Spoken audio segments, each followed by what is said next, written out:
Yo, yo, yo, yo, it's your boy Rockstar, host of the popular new podcast at my mama's house and Rock's house. And as usual, I come to you humbly out of respect for life and life itself. With that being said, we're going to go and dive in the pool. You know what I'm talking about? We got a lot of topics to talk about, and as usual, the tea is hot. So we're going to start out with the introductions. You know my boy Big Yogi in the building, up in the top center. Talk to him, baby. Coming live from the great state of Texas, it's your boy Big Yogi, baby. Hey, keep calm. Fuck with a fat boy. Already, my boy with the $1 million slogan. We're going to slide to the right. We got the director of Hugh Wood and my teammate on the podcast panel. Shout out to King. Talk to him, bro. Hey, what's up, people? Y'all make sure y'all go check out Hugh Wood right now, man, on Tubi. Check it out. Watch it. Hey, we got a good show tonight. Let's do it. You know what I'm talking about? And as y'all can see, I'm promoting it. I got it in the back. So when y'all clicking notifying, you already know what it is. We support each other. You feel me? Y'all doing big things. With that being said, we're going to slide down to my boy Quality. He at the bottom of the map. Talk to him. Yo, what's happening, world? How we doing today? Hey, NAT, Silent E, a.k.a. Quality. And we're going to slide it to the left. My boy had some important situations he had to deal with last week. Well, no, this week, but Monday. But he's back. It's Wednesday, hump day, and he here to do a thing. Trust, talk to him. Don't forget your slogan this time, big boy. What's up, YouTube world? It's Trust the Gent. Say less. Trust the process. I gotta get it. My boy say he got mugs and everything, huh? Yeah, man. You ain't see what's on there, huh? What it say? Oh, yeah. Trust the process. Classic, man. Trust the process. No, I say trust the Gent, don't it? My cup say trust the process. Oh, okay. Oh, yeah. That's yeah. He talking about the picture on there, though. Yeah, I saw the picture. That picture hot. Yeah. What's good, fellas, man? It's Wednesday, it's hump day, man. I was off on one of my jobs today. I'm never really off, but I was off, man. So took care of a lot of business today, worked out, trained a few clients. Went to my little god brother grave. Today was his birthday, so shout out to him and the family. It was good seeing them again. We went out to eat. I just love the fact that we was out on positive note, you know what I'm saying? And then we just reminisced about the good times. So that was a beautiful thing to see. The spirits kept so high. But the good thing about it is his mother's a very strong woman. And I mean strong, I mean in a feminine way. So with that being said, you know what I'm saying? Shout out to my boy Green, you know what I'm talking about, Keith Onsima Smith. So shout out to him, man, for sure. But man, other than that, sitting on money, just sitting down, making money. I like that. Can y'all hear me, man? I know when my shit be fucking up. Yeah, can y'all hear me? I hear y'all good. Both of y'all real good. Both of y'all A1, YOLA, baby. Okay, got you. Man, what's good? Y'all talk to me, man. I just told y'all what I've been doing this week so far. What's up? Shit, man. Chilling, man. Going through life, man. Waking up, put one foot in front of the other, keep it pushing, man. That's all we can do, huh? Quality. What about you, man? How your week been? Oh, man, it's been real good, man. I'm trying to get some stuff off the ground. I hope to be letting y'all know about it here pretty soon, man. But, yeah, man. Yeah, everything's been a blessing for me. Yeah. Trust, man. What's up? What's been up? We Man, were talking live, man. sitting over here in anticipation, man. Just counting down the days, you know. Shit about to get real. What about you, King? How your week been, man? Man, we've been good, been really prosperous. Lots of team building been going on. So today was a really good day.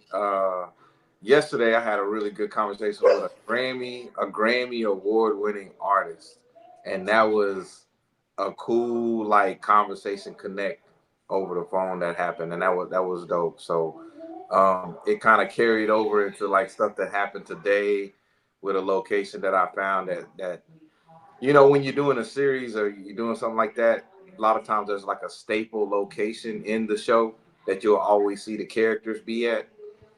I haven't, and man, this is exclusive. I'm actually releasing this like exclusive on at my mama's house, so make sure you like and subscribe. Yes, But yes. You need that staple. I haven't had that staple for Hewwood, so I've been kind of really running a skeleton storyline with what's been going on. So now I get to put the heart into the storyline and the meat of it, just because of a location that I found today that I've been needing to go look at for like a year now. So today was a pretty good day, man. It was huge. Shout out! I like how you say Remy. I like how he slid that out there without name dropping. That was real smooth. Oh, you already saw it. You already know it. That's Mr. Professional. Hey man, that's Mr. Professional. Fuck you talking about? In due time, man, y'all will know exactly who this cat is. Yeah, that's good info, man. That's good info. One of the reasons I do that is because just being in YouTube University all the time, and then of course just being in the music industry as well. And of course, King knows as far as being his experience in the music and the movie business is, one of the things that sells a product or a brand is a person's character. So it's a really a cool thing when we're talking about, or whatever we choose to donate as far as information about what we doing, because people are attaching themselves to our character. They're connecting with us. You know what I'm saying? And so that brings along a lot of personality, and then that makes the viewer get personal with us. It makes them want to more commit to checking us out, because we're attracted to what we relate to. You know what I'm saying? So so we all have our own individual fan bases. So I love doing that, because what that does is it magnetizes potential viewers and stuff, because you got to remember the algorithm is triggering. So for people, there's somebody right now probably like clicked on the link because it showed in their algorithm, and then boom, they hear us talking about what we doing. And then another thing I like about it is because, man, one of the things that I'm really proud of about this podcast is like our characters are so real. It's me and Trust was talking today, and we were just talking about how the blessing and curses of social media and how it perpetuates it perpetuates what people want you to think of them, instead of you just being you, and whatever they think of you may lie as it be. You know what I'm saying? And it is crazy because we live in this world where now, even on the podcast as well as the music, where people are selling who they think you want them to be. Exactly. When you don't have to do that. I say it all the time. Yeah. We represent 1 million people for sure. We all represent at least 1 million people. You know what I'm saying? And so when I see these podcasters and stuff, man, and I be like, why are they doing the most? What are they doing?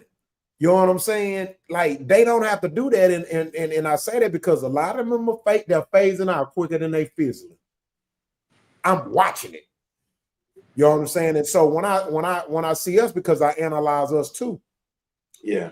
Be like it. So I'm non-biased with my thought process when I'm watching us. I'll be watching y'all as if I don't know these niggas. Exactly. And I'll be engaged. Because y'all so natural. Nobody's trying to play a role. Nobody's overselling themselves. Nobody's trying to overcompensate. Nobody's underselling themselves. It's so natural. It's like I'm watching some guy. It's almost like the barbershop. Only a little bit more, actually a lot more real, because we know the barbershop, the conversations people can get fake too. You know what I'm saying? So, yeah, I just had to give a shout out to y'all on that, because I see it. And because of that, I wanted to give y'all some good news, and I like to give this news publicly, because I want viewers to come back a year from now, 8 months from now, 2 years from now, and be like, man, This man sitting here, he was talking to us about when he only had this many followers, this many subscribers, this many. We not monetized yet. Well, I want to announce to y'all today that we have met the watch time hour goal to be monetized. Oh wow. So you know what I'm saying? Yeah. So out of the 3, you have to have a combination of 3 things in order to be monetized. We've reached 2 of them. We only have 1 more. We only have 1 more goal. And that's the subscribers. And that's the so subscribers. Get that shit up, baby. We need the clicks. So let's push, you know, of course, but we're gonna push it within G rules. Because you know, one thing that I pride myself on, I ain't kissing nobody's ass. Straight up. I'm not running behind nobody. I'm not begging nobody to get on my on the show. I ain't doing none of that shit. Man, think about that shit. You know what I'm talking about? So we gonna do it the G way. If it ain't, hey man, if it ain't for you, it ain't for you. Move around, baby. Yeah, I don't want to speak out of turn because I know you probably bringing the topic up, but yeah, that's how I felt this morning, man. Yeah. With the live thing, I felt like that. I was like, yeah, nah, I don't need to give y'all no more free time or nothing to get more people. I got enough people. I like what I got. That's how I felt. Yeah, I could be wrong. I could be wrong out there. Hey, in the internet land, I could be wrong. We're gonna talk about it tonight, though. Like and subscribe right now. For sure. All right, let's go, baby. We're gonna go and get into the icebreaker. All right, mute your mics.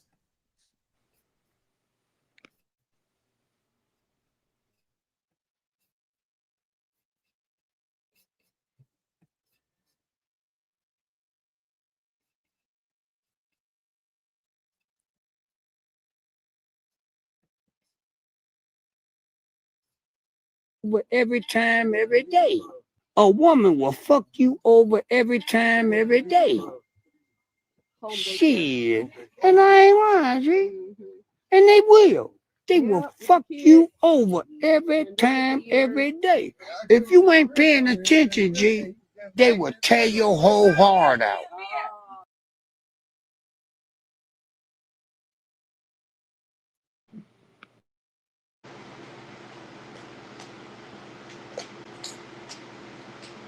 A woman will fuck you over every time, every day. Shit. And I ain't lying, G. And they will. They will fuck you over every time, every day. If you ain't paying attention, G, they will tear your whole heart out.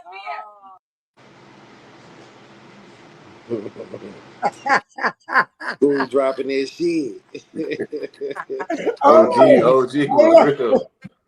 I mean, the shit ain't funny, but the shit funny. OG was serious. Yeah, he was serious about that shit. I bet he cocked back in that seat. Very passionate, very passionate. Yeah. And I ain't lying, G. You know, I'm talking about with the straightest of faces, man. Told you. Yeah, he straight up about it. That's 1000% real for him. And I ain't lying, G. Boy, that was so. I knew that nigga was from LA instantly. He got the pink hat on. He might got a little of that shit in his blood, man. Like he got a little Rich Blackman on him. Man, that was so funny, man. I think I watched that about 50 times, probably. Because I did, and I ain't lying, G. Yeah. All right, man, let's go into the icebreaker, bro. That was the icebreaker. That was the icebreaker, right? Yeah, but you right. But I was gonna add a second one. This ain't really no icebreaker. Let's go. Let's go. Right. Yeah, that definitely was the icebreaker.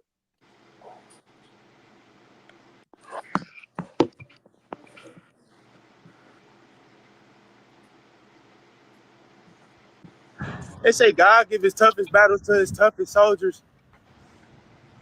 I ain't asked for this shit, bro. How the fuck you know I was one of your toughest soldiers, nigga?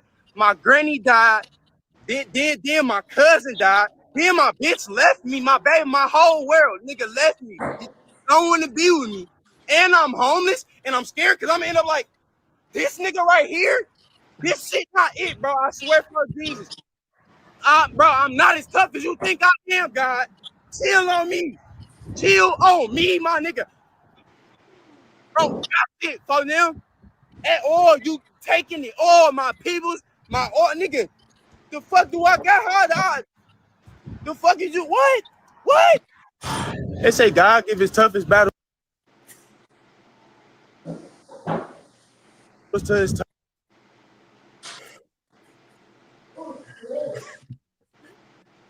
The man's about to run in a bank on these boys. He Nah, fed up. don't do that. Don't do that, Trust. Don't do that. Don't do that. Wow. Wow. Now, I'm gonna be honest with you, man. It is laugh worthy. It truly is. I'm sorry. I mean, you know, one thing about me, where I come from, where most of us come from, we're gonna laugh even if we feel your pain. If it's fun. So it was very fun, and I loved it, man. But I actually put in a message, man, that anybody on the post that knows him or knows his Instagram, anything like that, could they please send it to me? I'm gonna tell you why it meant a lot to me, and this is why. This kind of goes to what me and King Talk say all the time. You want to know what I loved about that video? We can all assume, right? You know, I'm admitting I'm assuming. I don't know, but based off the energy and him saying what he was saying in the video, see, this is the type of kid that I would invest my time in. You know what I'm saying? That man ain't say nothing about killing nobody. He ain't say nothing about no switch. He ain't say nothing about selling drugs. He didn't say nothing about hurting nobody. He didn't say nothing about, it wasn't no negative energy. You know what I'm saying? The man said some real life shit. And to me, he was basically crying out in a manner that wasn't hurting anybody or stampeding on anybody because of his luck, him being down on his luck. These are the type of young men that a lot of us should be helping. To me, this is what I consider at-risk youth. Once them niggas have crossed that line, Satan's line or my line, nigga, they ain't at risk. They're danger. And to me, it's a difference between being at risk and dangerous. Yeah. The at risk, I want to help them. The niggas who are danger, I want to shoot them. I'm just being real. It's a totally different response from me. You know what I'm saying? You know, and so, yeah, I mean, think about the man we're talking about, man. You know, my granny, he said his granny died, bro.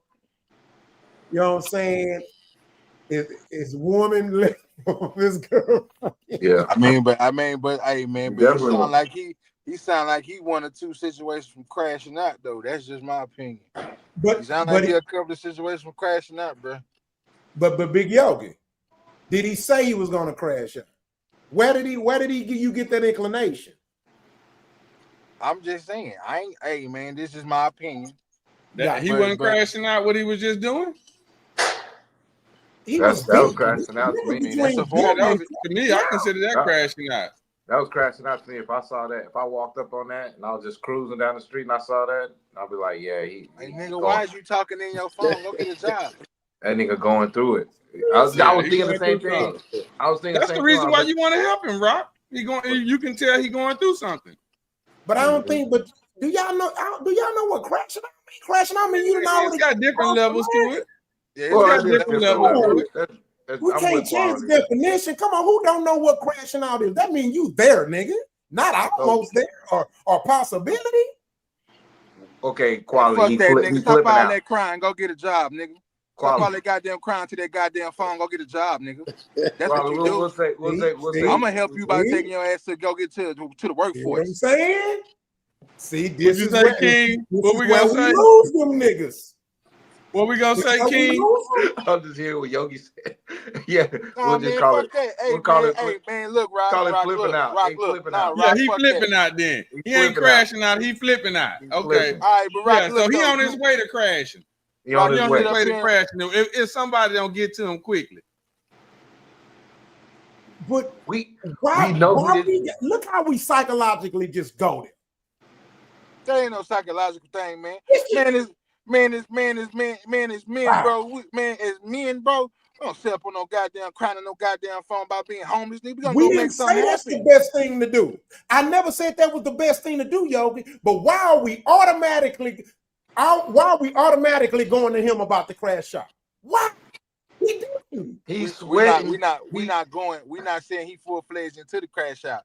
He's sweating. Oh my about to crash out. Yes, he is. He about to crash out. I think he's getting close to it. He over here pointing at the homeless guy. He pointing at the homeless guy. That's gonna be me. That's gonna be me. No, he said it's already him. He just admitted that. That homeless guy? What if that homeless guy would have got up and hit him with a 2-piece? He's trying to make an excuse already to rob the bank. It's already him, y'all. He admitted that already. So he can be homeless. He on the phone. He recording it. He recording his evidence. He's recording his evidence on the phone. I don't think this was the response Rock was expecting. But somebody need to help him though. He need help. Somebody just need to tell him, hey, this ain't what he was looking for. Look what you just said. Circle of life. Circle of life, baby. But how long? Now, if he saw this, that will push him to crashing out. Now you moving the goalpost. Now you. My fucking God! What we saying could be something soothing. Y'all move the goalpost by just automatically saying the man gonna crash out or crashing out. He's crashing out on the phone. Ryoki just said it. Y'all need to learn how to whole conversation out with Rock. Y'all need the conversation out with. You don't really know what's going on. Look, I didn't expect this, but this is my response. Yeah, so we all got our different ways of looking at it. He gonna change it up. That don't mean I don't disagree. I'm gonna disagree. And again, I'm gonna be passionate about certain things because, especially when it comes to someone who I consider at risk, not somebody who's already a danger. He ain't done nothing yet. But you said yourself, as black people, we gonna laugh at everything, and that's what we doing right now. We laughing at things. Talking about the niggas gonna crash out. I'll say one thing. You know, that's our opinion to I'll it. say one thing. Okay, and guess what? King said he flipping out. Look, let me say one thing. Go ahead, King. One thing. I am still just a little bit concerned about the homeless guy. I hope he didn't get beat up. Dude probably crashed out on him. That is so far away from the focus on the kid. What the fuck? I was scared. I had anxiety. I was scared. I didn't know what he was gonna do. Because these videos nowadays get crazy. You never know. He was sweating, man. He was sweating. That was about the young kid. Fuck the bomb. He done already fell, nigga.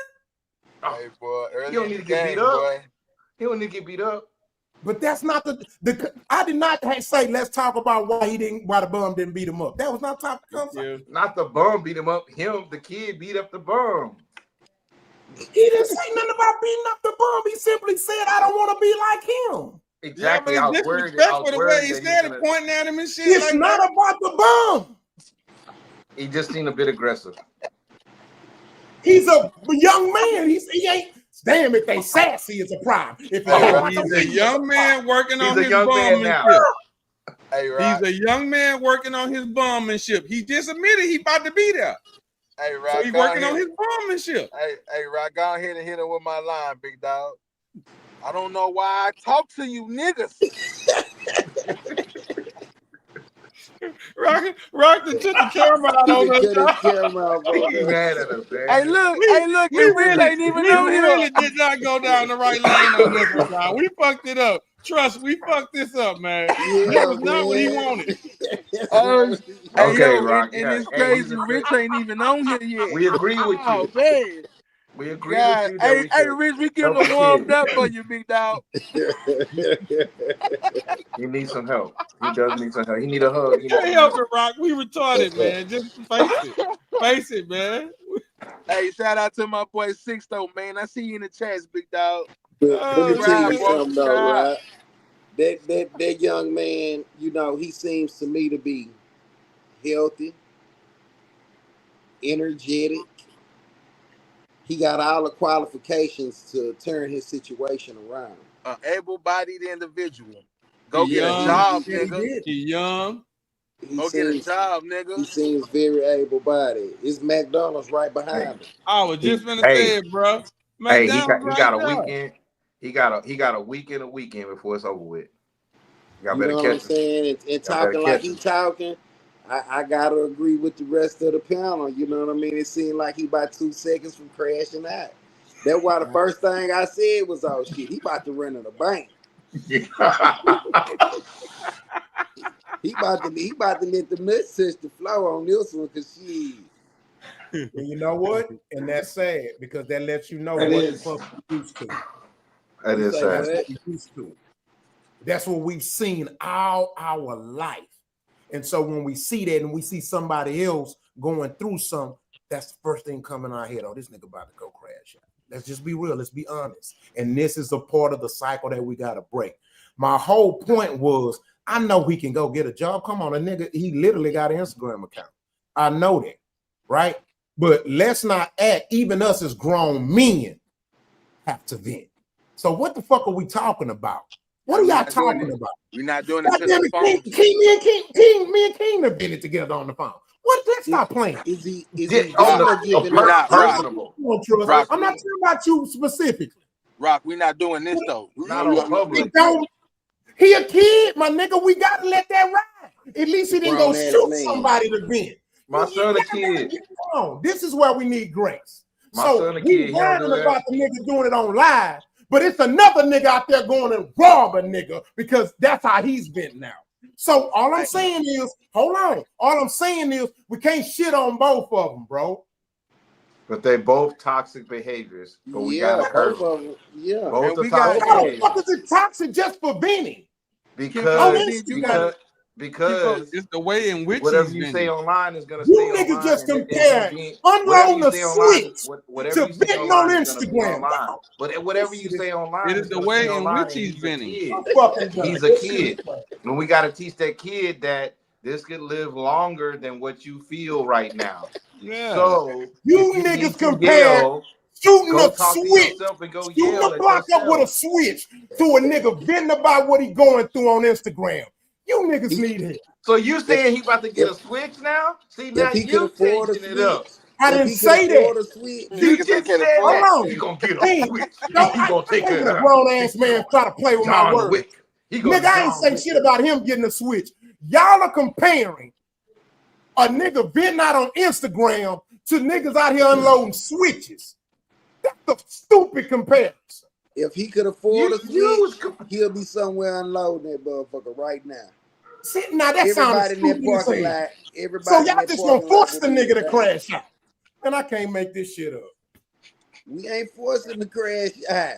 Look, youngsters. Look, youngsters. That bitch who left him did. If you are hurting that bad, youngsters, and you got to talk to somebody, you ain't got nobody to talk to. You need to go find a church. You need to go find a church.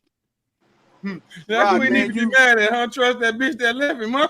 Hey, Rock, you sitting They up not here hearing me. and you showing this shit to a panel of men that are their daddy's sons.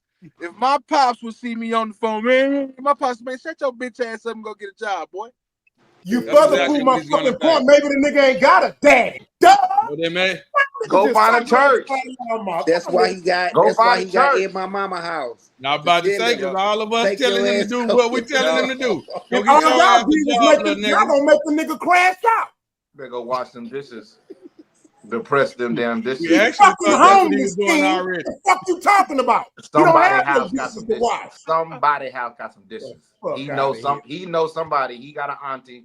He got somebody. He know that he need to clean You up the don't garage. know who he got, nigga. He need to clean up the garage. You clean don't up know that- who he got. I agree with Trey. I mean, King, he need to go find him You gotta a find church or something. Go find a church, man. Go get your prayer on. You and God got something to talk Gotta To about. find YouTube, to the YNs. Yes. It's proof that our generation is part of why y'all fucked up. Oh my God. Yeah. Yes, that's true. This That is is what true. I'm not talking about y'all. I'm That's talking very true. about the YouTube world. Okay. Let me tell you something. Let me tell y'all something. First of all, I can speak on this shit. I've been working in the community for over 20 years, dealing with kids. This is facts, nigga. I got a record, nigga. 21, 20. I'm with you. Okay, can I finish? I ain't say you didn't, nigga. I'm But my telling point you. is, if at-risk kids ended up in my lap, and I gave them that shit y'all gave them, more of them will be fucked up. That ain't how you. No, they won't. No, they Go out won't. there and get a job. Hey, Rob. No, they won't. Hey, hold Because on, I hold got on. one. Hey, hold on, Because hold on. I But got hey, one. wouldn't that be a testament? Because I got one Wouldn't and I that put hold my on, foot in King? his Hold ass. up, King. I got Wouldn't one. that be a hold on, foot in King? his Wouldn't ass. that be a testament to how sensitive them Nigga, you niggas can't is? just put your hands on no nigga. What the fuck you talking about? I ain't talking about. Your I'm talking about my knowledge and my words and my sternness of like go get You that ain't kicking shit. none of that just now. The last 15 minutes. No, What you talking about? From age 8 to graduation. Okay, we're not gonna play experience. You wanna debate about your experience? I ain't say you ain't had no fucking years in the community. I'm use that to say what I'm saying. That's not how you handle I'm saying it can work. That's what I I'm didn't saying. say it can't work, but what I'm You saying just said is it couldn't. You said it won't. I'm gonna let you speak on this shit. We're gonna go to the next subject. This is crazy. This is crazy. It ain't our fault. Yeah, trust that didn't go the right way. We need to help. We need to help the young man. Anyway, I want to leave YouTube it. We need land. to help the young man. YouTube land. If anybody can get a hold of him, please DM me. Can you? Look, let me help him, Nick. While y'all talking about damn, you don't want to help him? You want to be the one to help him? None of us can help him now. So anyway, the rest of us not qualified. Go ahead, help him. Help him, Hey, Rock. Rich say let him in, Rock. Help him, Rock. Rich say let him in, Rock. Boy, I tell you, boy, we go ahead. The rest of us hey, not Rich gonna get on his ass too. Go ahead, help him. Show Rich the video. Show Rich the video. If anybody see the we got to go on. We 33 minutes in, folks. Got a lot of topics. See, you don't want me to go out. Number in the chat. So anybody out there, if y'all see the kid or know the kid or got the kid information, please DM me. Thank you. I'm gonna find a 1-800 number. Fuck them kids. 1-800 number. Hey, you know everything ain't funny, bro. It ain't about being funny, it's about being real. Real, nigga, please. I'm Googling man, right man.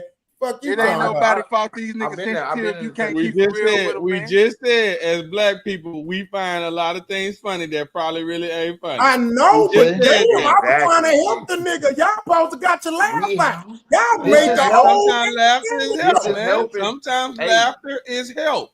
You're right, but y'all talking about the nigga gonna crash out. Y'all wish evil on the nigga. Y'all wish evil. We tell you what we think he doing now. We think he crashed You are out. moving the goalpost like a mug. Yeah. All right, let's go to the next subject, y'all. We just don't agree to disagree. I ain't mad at you. I ain't mad at y'all. Good job, nigga. All right, hold on.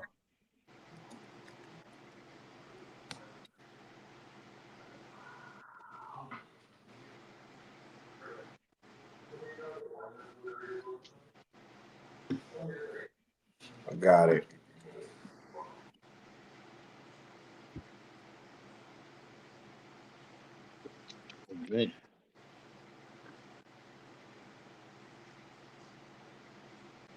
Many times about this conflict. People are dying in Congo. This country has so much potential, but they need help because this war is destroying the country. They never gave me any answer.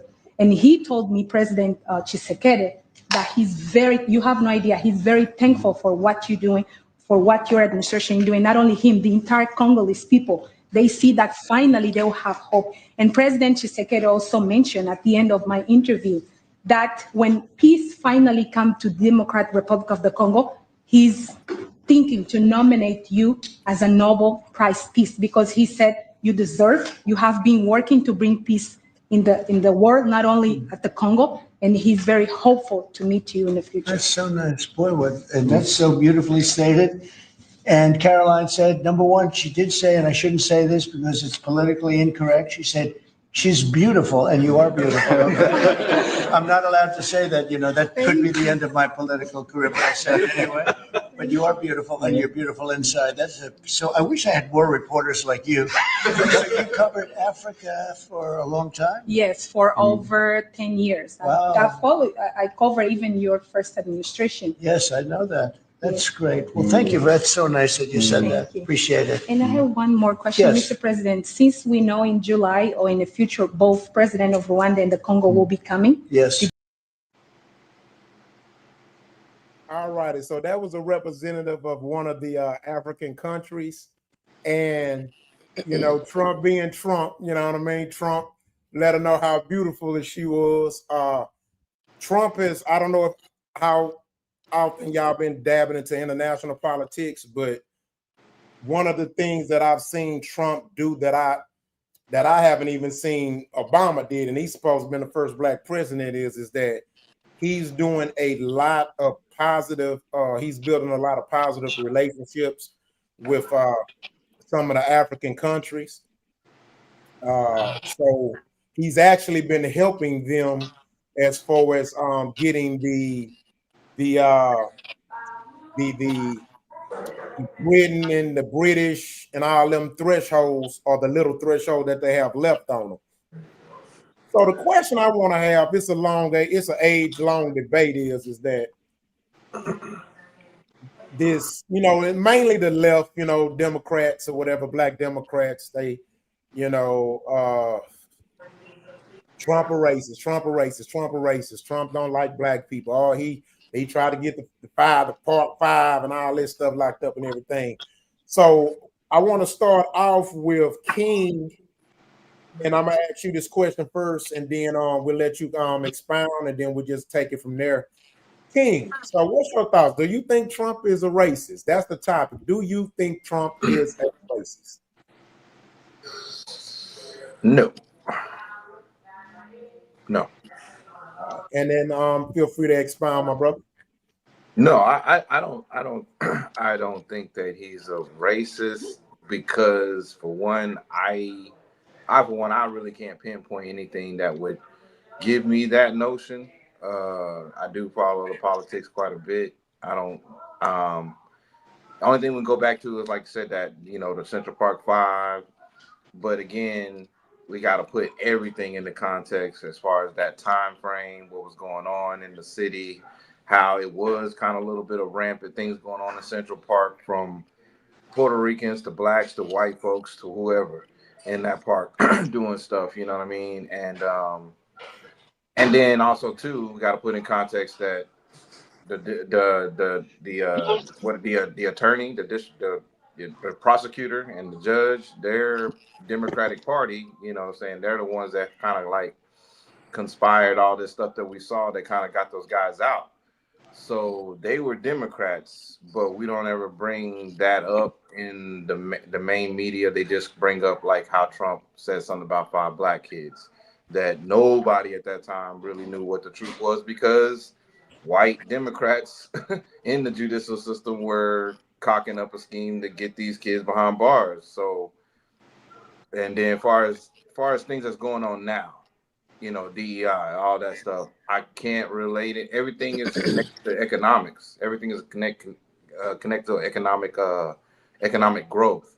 And there's some things that got to get cut that maybe it was just for this particular group of people, but the overall picture is like we got to clean up some shit so we know where we're at, because this dude, he's trying to make America first again. That's what he wants to do. He wants to make America first, make America great. These are things that that I know a lot of us in the military that we talked about in our backyard was like, there's two Americas, you know what I'm saying? And we at that time we were just saying we feel like there's a lot of money being spent everywhere else but here with all these like little dumb problems. So I'll land my plane right there. Now I don't think he's racist, but just like a snake, I trust a snake is a snake. Snake bites. I don't know which one is gonna bite, so I treat them all with caution. So I treat all whoever could be considered racist people, I treat them all with caution. Yeah, that's some good shit, man. Yeah, I do tell people that don't know when they talk about, they bring up that the Park Five and stuff. And I tell them, I'm like, it was the Democrats who got them locked up. It was the Democrats who helped seal the deal. It was the Democrats who pushed for them kids to get locked up in the first place, So I was like, how can you hold it against? How can you blame a man who made a statement for them being locked up, but not blame the actual Democratic prosecutor and judge for locking them up? It's just weird to me, you know what I mean? And even using that argument, it kind of diminishes the real crimes that was going on at the time. It's like these are just two greedy prosecutors and a greedy judge trying to put somebody behind bars to go in order to gain some sort of money. So when we throw the Democratic and Republican thing in there, it just kind of like muddles it out like, oh, this is a blood and crip thing. When it's like, nah, this is a money grab thing. They put 5 human souls behind jail that they knew day for day they're going to get $116 to $300 a day for that person to be in jail. So they just needed some faces. They were black. It was at that time. They raped her. She's in. But we can now, armchair quarterback saying like, oh, it's black and Democrats are. And it's like, man, that's not even the whole issue. Yeah. Hey, make sure y'all say grape. Some of those words can get flagged. So grape. Sorry. No, you all right. So yeah. Again, I want to go to Trust. Trust, what's your thoughts on Trump and this whole he's a racist theory? What's your thoughts on that? And then we'll go. I don't think Trump is a racist at all. I understand that when you're dealing with politics, though, they have to push different stories and different propaganda to arouse people. And the best way to arouse black people is to say somebody is a racist. You know what I'm saying? If you want to get us hooping and hollering, say he a racist. You see what I'm saying? So that was a genius tactic by the Democrats to throw out there, he's a racist. And then they had Joe Biden saying he's a racist when Joe Biden said he didn't want his kids going to school with animals. So, you know what I mean? So, but what really threw me for a loop with the whole Trump a racist thing was the rappers. The rappers surprised me. Because before he was President Trump, he was just Trump and everybody wanted to hang with him. All the rappers wanted to hang with Trump. You know what I'm saying? Taking their pictures with Trump, going to Trump parties. But soon as he's President Trump or President-elect Trump, now he's a racist and they don't want nothing to do with him and all this here. You know what I mean? It's just, the whole shit was crazy to me, man. But to answer your question, no, I don't think Trump is a racist. Do we sometimes, all of us as a whole, do racist shit? Yes, we do. You know what I'm saying? But I don't think Trump is a racist. Okay, so before we go to Rich, let me ask you to expound on this, Trust. So I know you mentioned you made a statement about how the easiest way to get us riled up is to say make us is say someone's a racist. In your words and your thoughts, in your perspective, why is that? Like, going to, without knowing the roots as far as our history, in 2020, in the 2020s, why are we still buying into that? why do we buy into the rate to hold he's a racist or such and such or whatever a racist thing? The reason I think we buy into it is the whole thing of not wanting to be a coon or not wanting to be a sellout. You know what I'm saying? So I think I don't think it's coming from a place of malice with us. You know what I mean? I think we be thinking in our mind we got good intentions, like, oh, we sticking up for the people. You know what I'm saying? But they done flipped their tactic on us. You know what I'm saying? And they using it against us. Gotcha. All Yeah. right, Rich. Before you respond, man, we know you came in a little late. Hey, you got to hit him with your introduction, please. Hey, Rich Blackman, the world greatest nigga. You already know I'm here and I'm here. Yeah. Okay, so let me hit you with a question on this topic, Mr. Okay. Rich, or Mr. World Greatest Nigga. Uh, Okay. so can you tell us in the earlier days, as far as with Trump's when his prominence, right? From your perspective and your lenses, what was from you being embedded in the culture, what was black people, how did they view Trump then in his heyday? Black When he people love Trump. Listen, okay, yeah, black people love Trump back then. You know what I'm saying? It was nothing to hate about him. Everybody make a mistake. It's a couple of times. Hey, I'm the world greatest nigga, so I gotta admit, there's some niggas out there. So when he sees some niggas and he don't know, I don't fault him for that. Because I learned this. I don't fault white people for being white. You know what I'm saying? And when I say that, I mean they gonna say some racist shit. They gonna make some funny moves, but they're white. You see what I'm trying to say? And that's what they do. So I would like them to give us the same, kind of thing. Let us be niggas. This is what we do. But far as Trump, he wasn't a bad guy back then. You know what I'm saying? Oprah loved him, The View loved him, everybody. You got to realize he had the beauty pageant. All the guys loved Trump. He had all the women. You know what I'm saying? Mike Tyson never speak bad about him. It was only till he got into politics and you have to pick a side that you start hearing these things. Trump won me back when he first ran, man. When he was in there and he was in Ohio and he leaned over on there, he said, let me talk to my blacks, not the whites, no Mexicans. I'm talking to my black people. When he said that, I say, ain't nobody talk to the niggas. Let me see what he say. Now, what he said was profound. He said, black people, ain't nobody ever gave you a fair shot. He said, give me a try. He said, I'm gonna give you a fair shot. He said, your youth is failing. You know what I'm saying? He said, y'all ain't got no jobs. He said, so what you got to lose? It sounded like he was downing, but I say, okay. And he kept his word. He talked to every nigga that would come talk to him. Kanye, Ice Cube, Steve Harvey, Jim Brown, who any nigga want to talk. He want to see what we wanted. And he learned? We don't know what the fuck we want. Because every nigga had something different to say. We don't Yep. have an agenda. We don't have an agenda. We just want to be niggas. That's it. We we don't just want have to an complain. agenda. We That's complain it. And too that's much, and that's man. fucked up. That's fucked up. If I'm you ask tired of every hearing nigga, niggas complaining. if you ask every nigga what he want to be, he want to be Big Beach, Nino Brown, or something on that order. Tupac. I'm just saying. That's just we fucked up. We don't have agenda. We don't know what we all want as a collective for our people.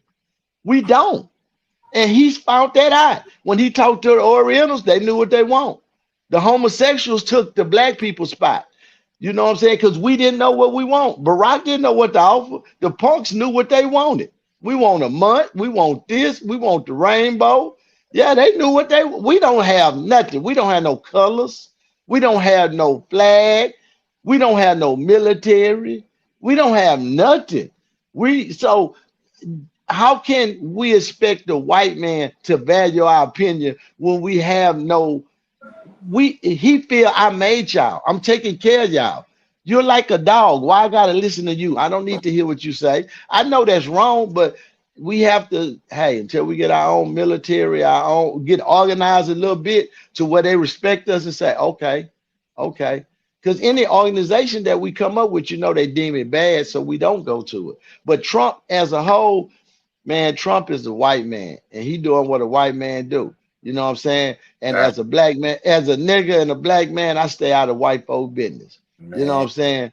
I let him do his white, and that's what he doing. And when he say make America great again, that's niggas and white folks. America ain't nothing but us and them.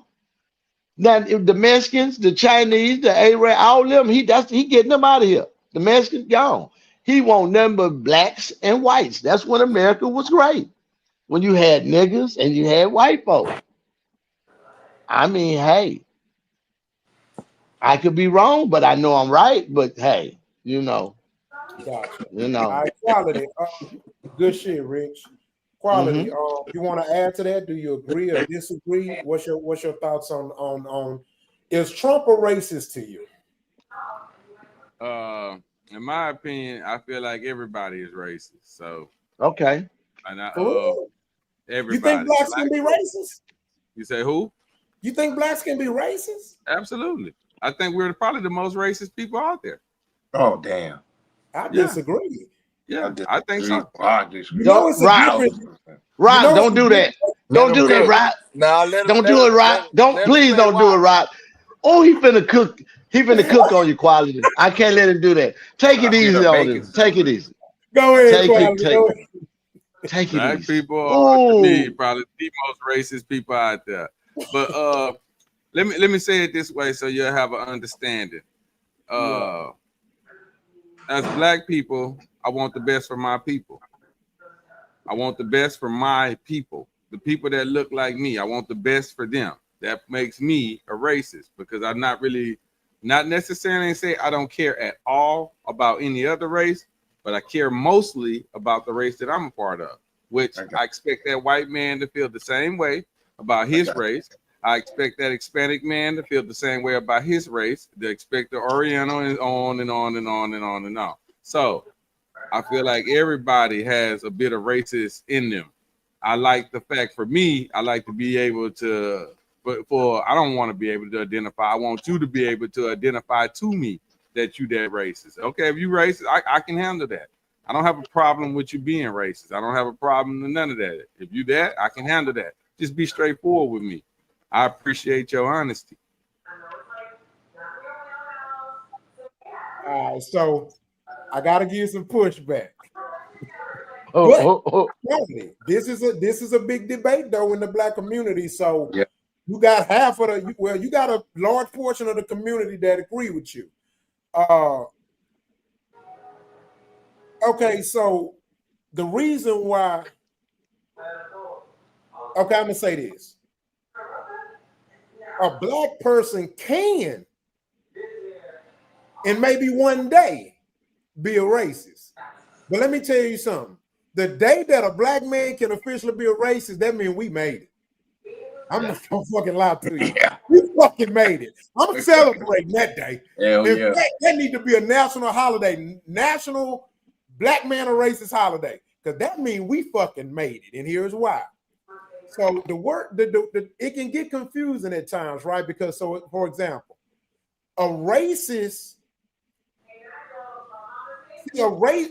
racism is a systematic form of oppression, right? Yes. Now, the act of racism, prejudice exists because in order for you to practice racism, prejudice has to exist. That mean I gotta not like you to want to hold you down, or I gotta be the conqueror.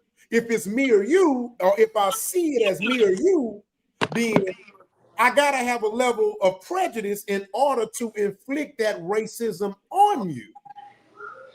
So I'm saying, based on from a power structure perspective, it's kind of hard for us to be racist. We don't own nothing. We don't, like Rich say, we don't have a military. We don't even have a fucking agenda. We don't even have a damn plan, let alone the military. We don't have a country. I mean, it's not ours as far as ownership. We don't own shit. We just live here. You know what I'm saying? So I disagree with us with blacks being able to be racist because racism is the practice. It's a systematic form of oppressing somebody. We can't turn down bank loans. We can't redline. You know what I'm We ain't saying? in a position to. You know, we can't redistrict voting structures. We can't do none of that shit. You know what I'm saying? So that's my thoughts. But we can be prejudiced, and I agree with you. Prejudice. That's You it. if you say We could be some prejudiced. prejudiced motherfuckers on the planet. I agree with that shit. That prejudice is the word. That talk bad about everybody and can get away with it. We were just As prejudiced to a, that young nigga in the first video. as a racist though, I like isn't it like levels to it? So for instance, there's one major racist group of major racist people, your Ku Klux Klanmen, and then they orchestrate plans for other agendas underneath them to carry out. So in my opinion, and I'm only using that as an example, it's probably not the best one. So I just hope y'all can stick with me with that. But as black people, we're following out the agenda of the white man that is creating the racism because we are taught to not like each other. The reason why we don't have those armies and those things and those banks and stuff is because we don't like each other enough to even work with each other. We actually need the white man in order to put structure to help us do these things because we cannot do it on our own. It is the saddest thing in the world with our people. Yes, it is extremely sad. Our people cannot work together. We cannot do it. It has not been done. You can't tell me where it's been proven it was done. Quality, they're historical facts. I like to hear a few. Well, Fourth Ward, Rosewood, Albany, Georgia. Yeah, I can go on and on. I mean, it's too much to name. but now they may have been attacked and knocked down, but it's not that we can't. We just done lost a lot of dog. We done lost a lot of dog in us because we kept taking L's. But it's not that we can't. Black folks still work together in Atlanta. If we keep taking L's in Atlanta. If we keep taking L's and it's making us not even fight, then that's part of the system that's built to kick us out. So I can't blame that on the system. See, this is where I go at niggas, right? Because I'm gonna tell you why. It's 12 rounds in a boxing match. You can lose 7 rounds and still win the fight. Or you can lose round 4 the way that they took out Rosewood back out there in Oklahoma area, or how they took out the Rosewoods and all that. You can lose round 4 and be diminished throughout the rest of the fight because of that. That was major. And the fact that these major things happen makes it to where it's hard to even fight back. Okay, you're right. Hold on, let me give you a better example. So because it's hard, does that mean you don't do it? It doesn't mean that you don't do it. It just means that we haven't done it. Okay, we have. No, if you say we have, every time it gets kicked down, we're not building now. We're not doing anything now. Let me give you an example. I'm gonna give you another example. Okay, Americans, right? So before that war, before American Europeans gained their independence, right? Do you know they were under Britain's rule for like 800 years? But you want to know what happened that whole 800 years? They fought. Lost. Fuck a century. These motherfuckers was losing for 10 centuries. And look what happened. They end up getting their independence, finding America, moved, and then went to war with them again after they got here. Look at Haiti. They whole existence they've been fighting. I mean, we Haitians. gave up is the problem. Oh, that, I and don't there I you don't go. think You we just gave said it up. right there. You made my point when you said we gave up. And when the reason why you're saying we gave up is because we as a people cannot work together. We It's what can. you just said. You just said in one soliloquy, he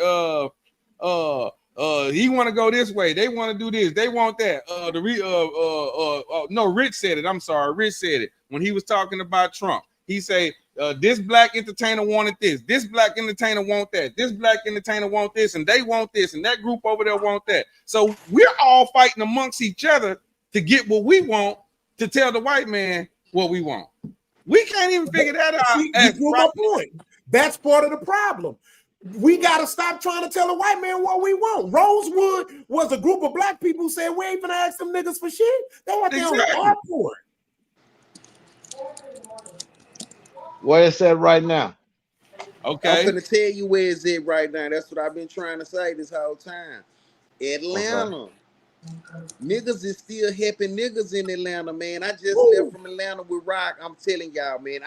After I left, I had to go look it up and see what the hell was the deeper shit that was going on, because I could see black people working together in Atlanta. I found out, you know, Atlanta has the most black millionaires in all of America. It's over 12,000 black millionaires in Atlanta alone. One city. Because they all working together. We went to a black restaurant who had black people working there, who had black people eating there. You see what I'm saying? My daughter, the school my daughter went to, it's not a black school, it's not a HBCU, but the black people who was there was helping each other. We had a black woman pull us to the side. I ain't gonna put out what she was the dean of or whatever have you. I ain't gonna say none of that, but pulled us to the side and was like, your daughter here, this my email. We gotta help each other. We helping each other here. You see what I'm saying? We was standing in line getting some things done. Black woman pulled us to the side, introduced us to a black man who got us the shit done quicker. Black folks is helping each other in Atlanta, and it's a beautiful thing. It had me saying, man, I want to come back to Houston and bring this same kind of energy. Because it's a lot of black people in Houston, and we can do the same shit they doing in Atlanta, but Atlanta, Houston too big. The shit's still alive in Atlanta. It's still alive. Black people is helping each other in Atlanta.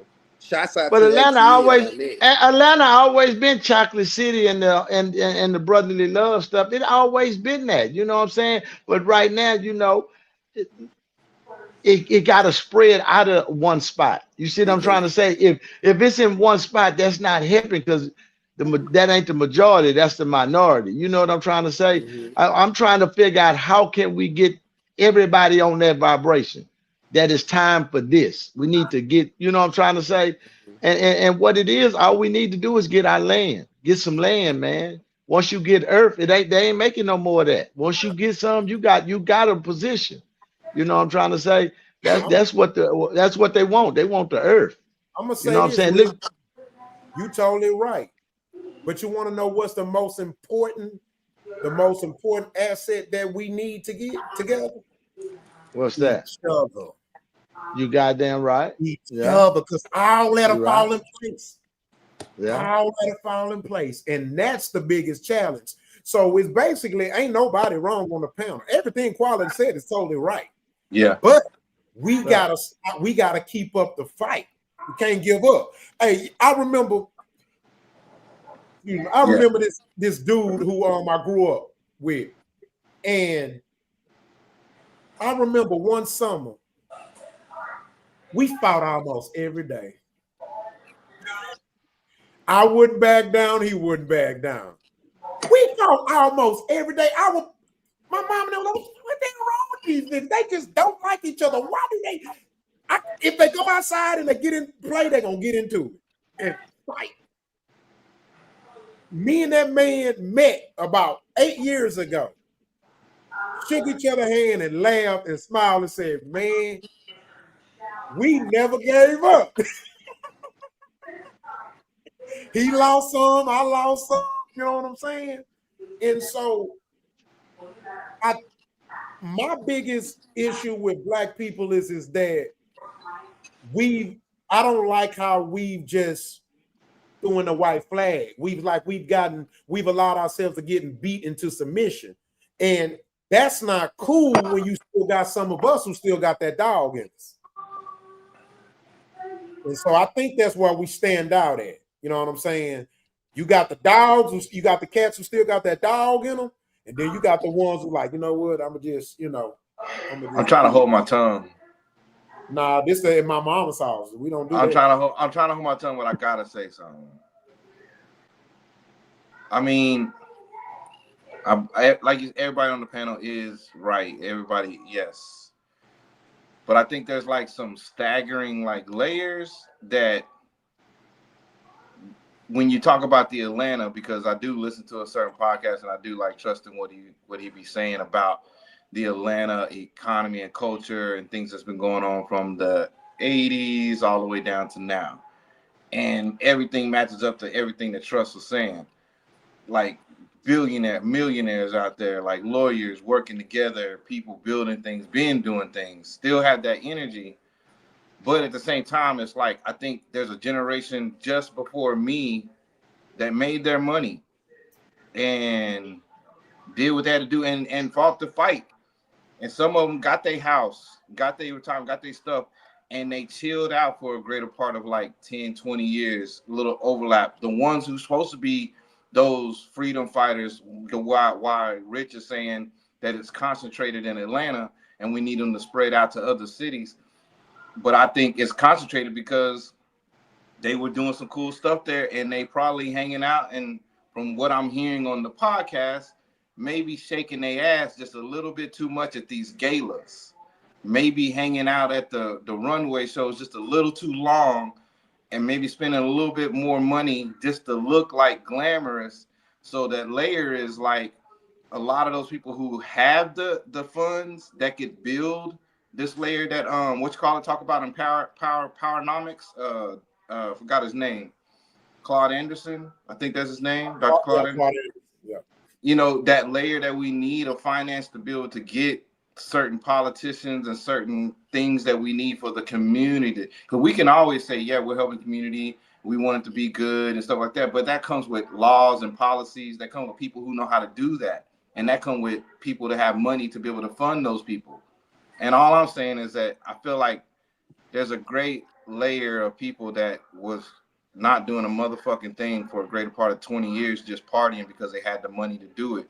But now that we're doing these so-called Black Wall Streets, these black markets, the black restaurant, the glamorous brunches and all that kind of stuff, and the pork chops stacked on top of steaks, stacked on top of shrimp, stacked on top of crab legs, in that glamour, and you got the money to go to it, and you can wear your dignitary stuff, and you say, oh, that's the senator, oh, that's so-and-so, oh, that's whatever, and it looks good because now it looks like you're still in the fight because you're out here with the new generations, but you're just out here eating, you're just out here partying, you're just out here representing to where we can say, yeah, you are making $1 million, you are making a lot of money, but where is that money where's that money going in order to make policies for our communities?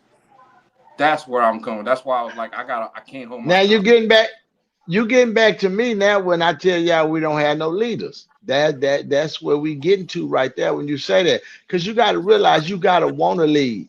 You got to want to do this. You got to want to care about that.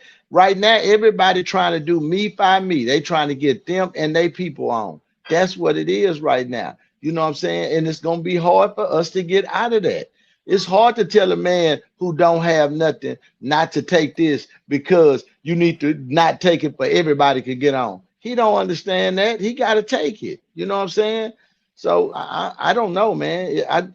Atlanta, that's cute, but I'm just saying, hey, I know it's you know, I don't it's want to deeper be than down. that.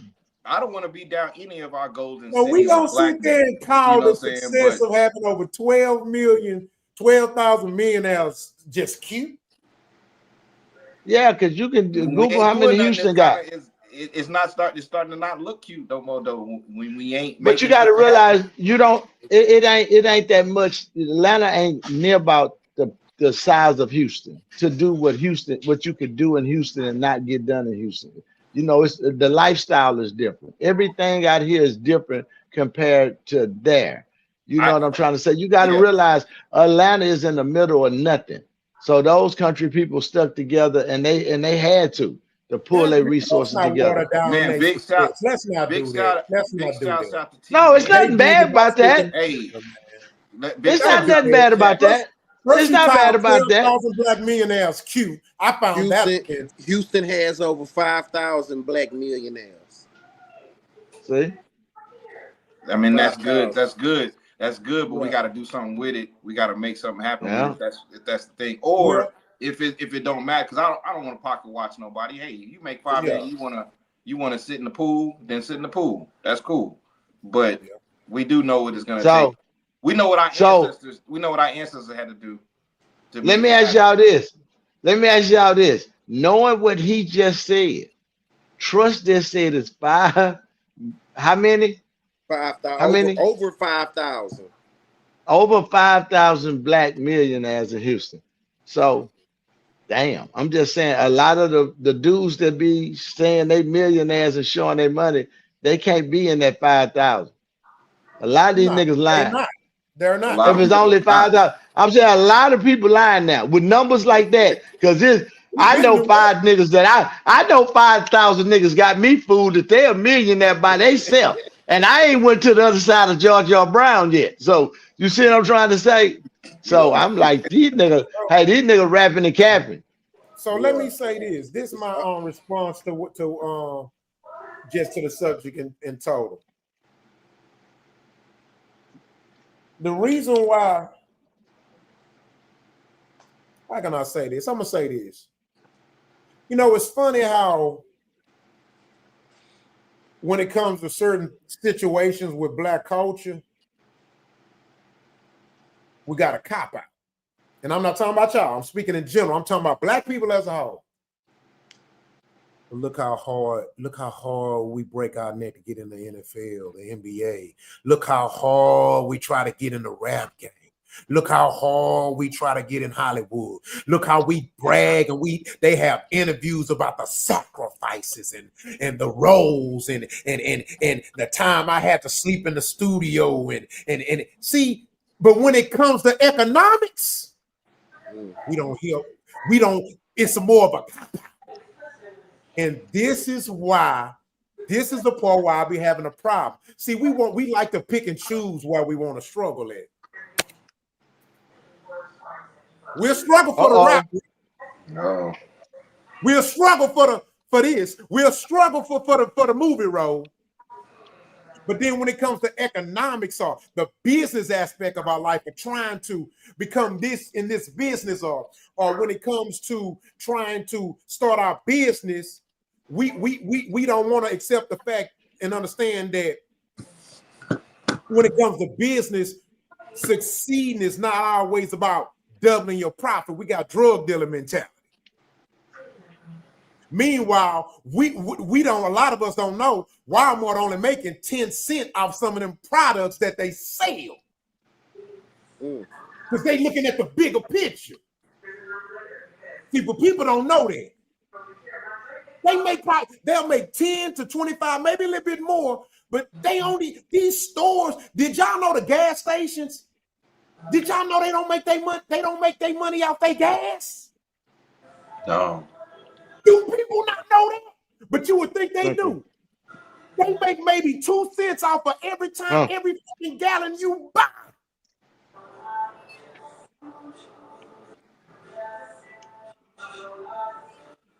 Yeah, Texas is getting 21 cents of that. Texas is getting 21 off the ripple. Off the ripple.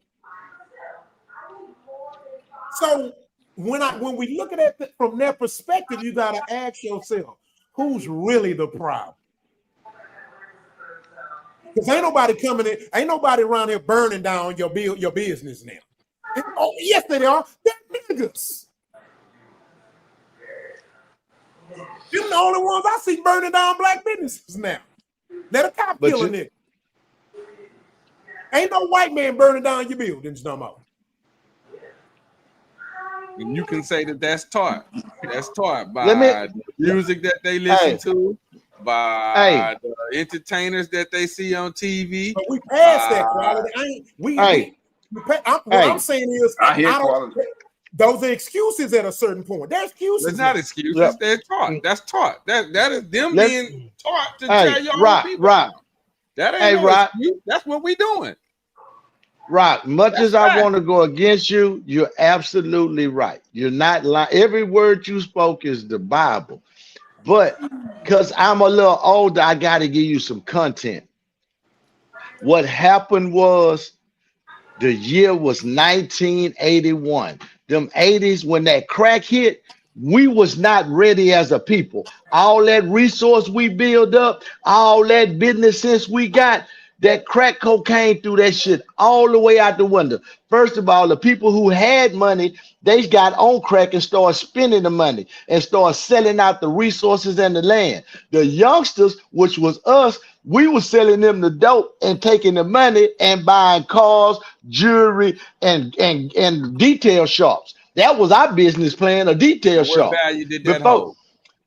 Listen, this is the I got- ripple effect of it now. I'm just showing you this is a repercussion effect. So when we talking, we have to kind of, that's all in perspective. It's not an excuse, because you're absolutely right. We need to have our own shit, because we crying about should do it, not playing for a white boy. Fuck them. You got money. Hey, this is what they need to do.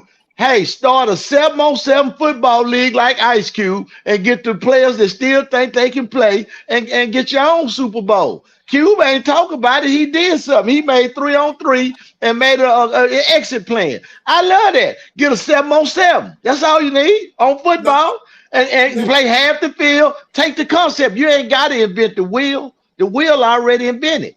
You know what I'm saying? The nigga who made the raincoat, he just saw it was raining. He did it. So this is the kind of shit you have to do to keep it going. But we don't think progressive. We think, well, when I get up, I'm going to shine on these niggas. I'm finna show them. We too busy trying to show a motherfucker, man. Do something. You want to know what's And that's it. You know? And what's crazy about this though?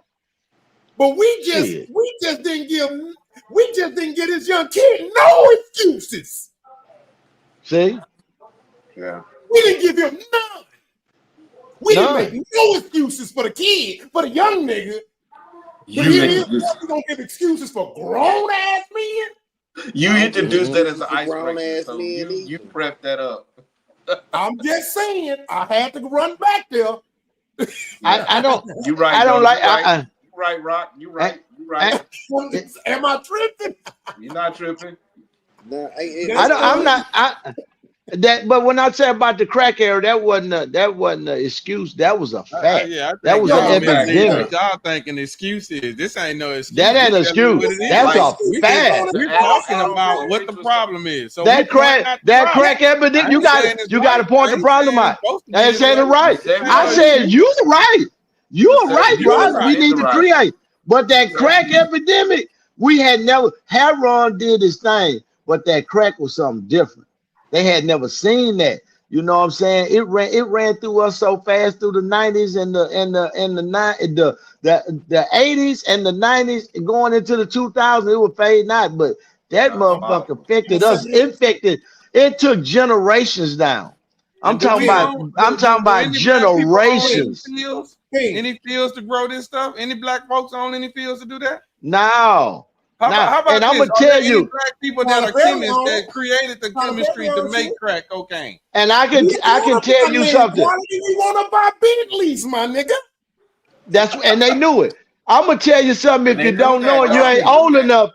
Hey, if you old, peep this, y'all. If you was old enough, I'm gonna show you how this is a conspiracy. And hey, this rich. I don't want the government to get on y'all when I tell you this. But if you remember in the 80s and go back, every fucking city, somebody found a truck full of cocaine and they came up and spread it out.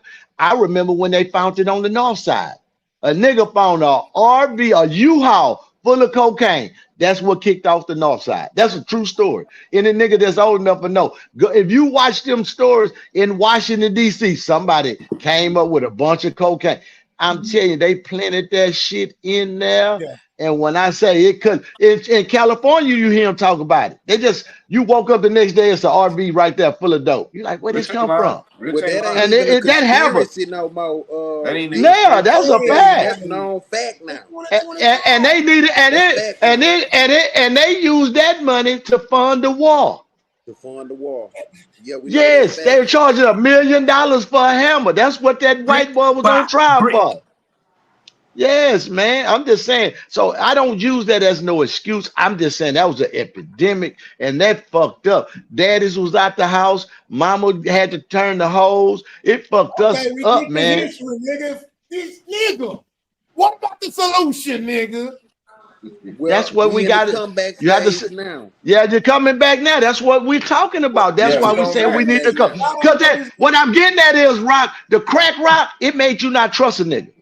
You know what I'm saying? You could pay, used to at first we'll pay a nigga to cut our yard. We know it's good. You couldn't trust niggas when that crack came around. They wasn't working on your cars, acting like they wasn't painting, wasn't doing this. Hey, the nigga, everybody fell off. So you couldn't trust the motherfucker. You had to look, and everybody didn't look like a dope fiend. That's the fucked up part. So let me And say big this money- because the big money conversation trust. drifting into a fucking history of crack in America. Let me And say Big Money this. Trust fell out. People started. Yes. People got a chance to see Yes. what it felt like to have big money and then have a Yes. fallout and see how Yes. dirty people. That was the first time. I Like just for real. want to say this. If I am in a business meeting about a potential business venture,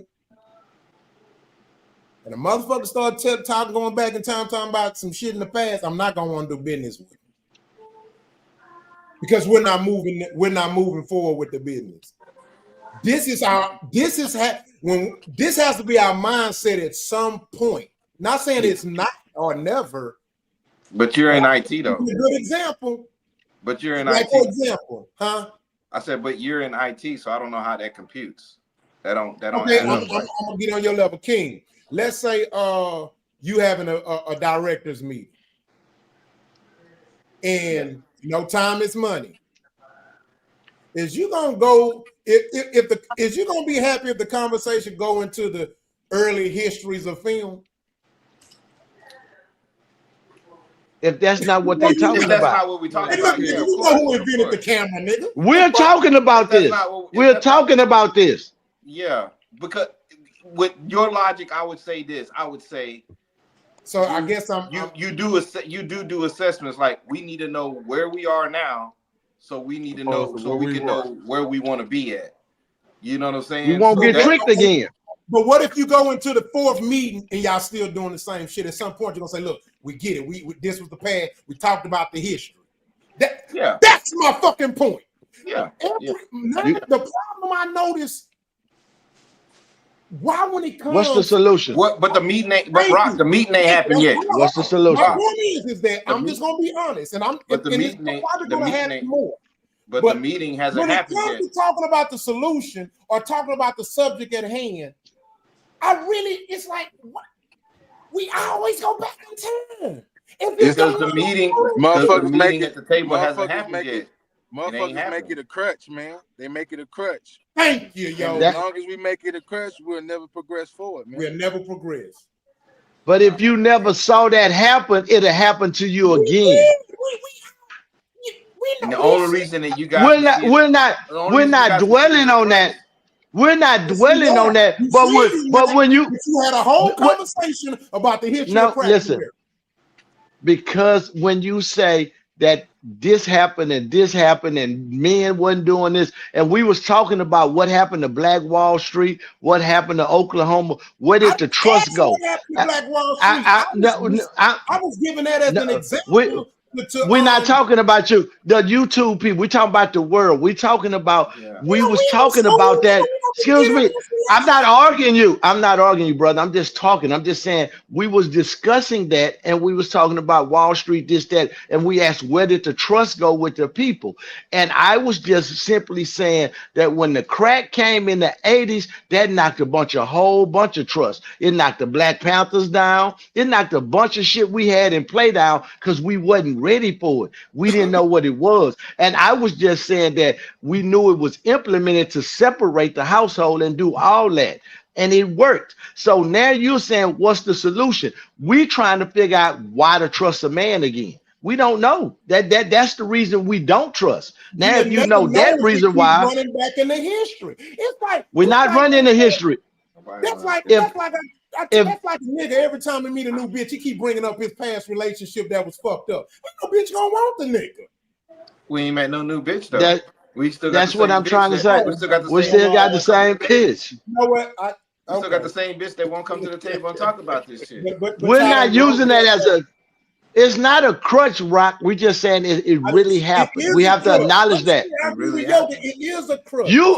The reason is you can't see our point because you believe it's a crutch. All we saying is that it happened. It is a crutch. If every time we have a conversation, we're not saying that. We're saying, did it happen? Do you acknowledge it happened?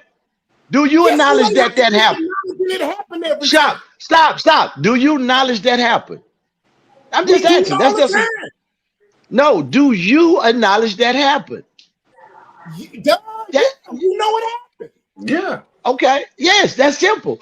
We believe what you said, that black people need to get together and get shit together. We saying that, but I'm just saying that's one of the reasons we don't trust each other. We're not saying that's a crutch. We are on the same page, my brother. I'm just telling you to calm down because all you think we're not making excuse for niggas. We with you. We want because you know why?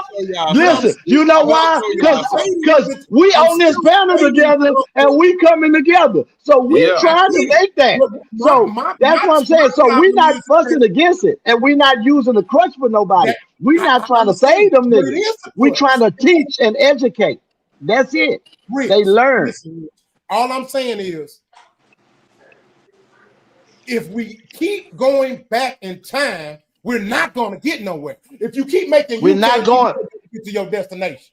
That's all I'm saying. If you dwell, nothing wrong with it, but I'm just acknowledging that it's an issue that I'm not fond of. But Rock, if you get choked up, you give it yes. Help that. You getting choked up on the meat. Man, you getting choked on the meat. Leave that alone. You just don't even hear that part.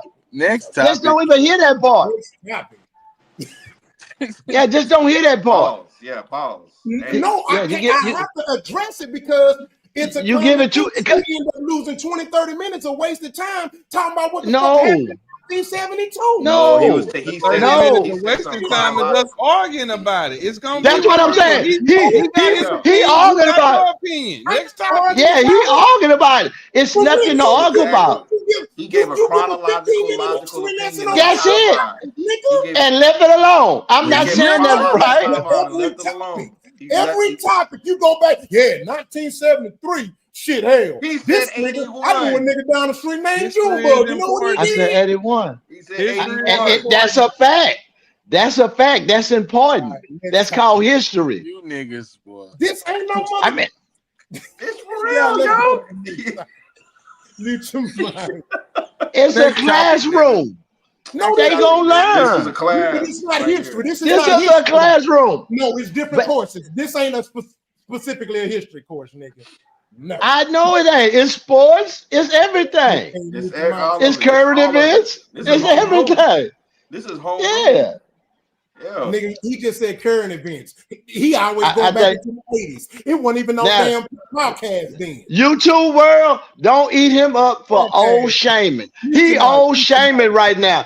Don't worry about it. He won't take advantage of the old people on here, the senior citizens.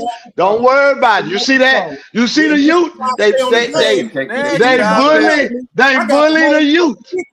Bullying. They want to bully. You see, they want to bully the old guy because I'm old. Don't mute me because I'm old. Hey, Rick, I got a fucking show to do. You already fucking up my editing every day. I haven't said nothing. Have I said anything? I have to mute you, nigga. He muted him. I'm not muted. I'm not muted. I'm just not saying nothing. Rick, let's just be quiet. They want to win. I am. Let's just be quiet. Watch it.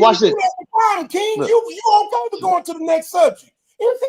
He can't shut the fuck up. I'm gonna shut the fuck up. I'm gonna be quiet. Shit. Shit. I'm gonna go wash some dishes. Now you need to hush. I'm gonna shut the fuck up. Yogi, be quiet, man. All right, so this is about a new social media prank. Wives are calling their husband's daddy in front of their kids, and the reactions are priceless. So let's check it out, y'all.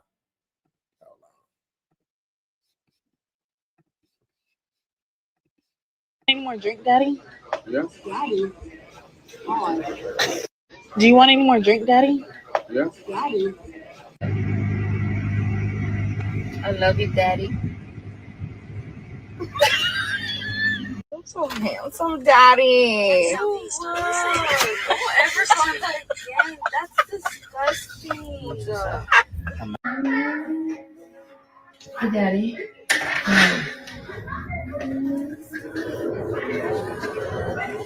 Yeah.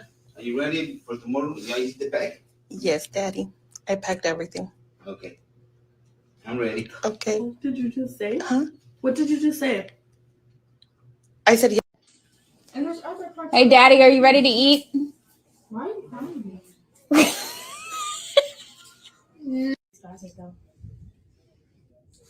at the glasses. I know. Hey, Daddy, you ready to go to bed? Yeah.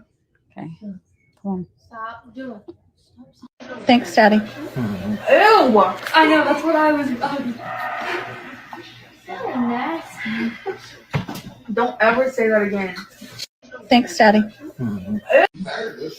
Daddy. That's bedroom stuff. Let me see your phone, Daddy. Thank you. Hey, that's my daddy. Oh, baby.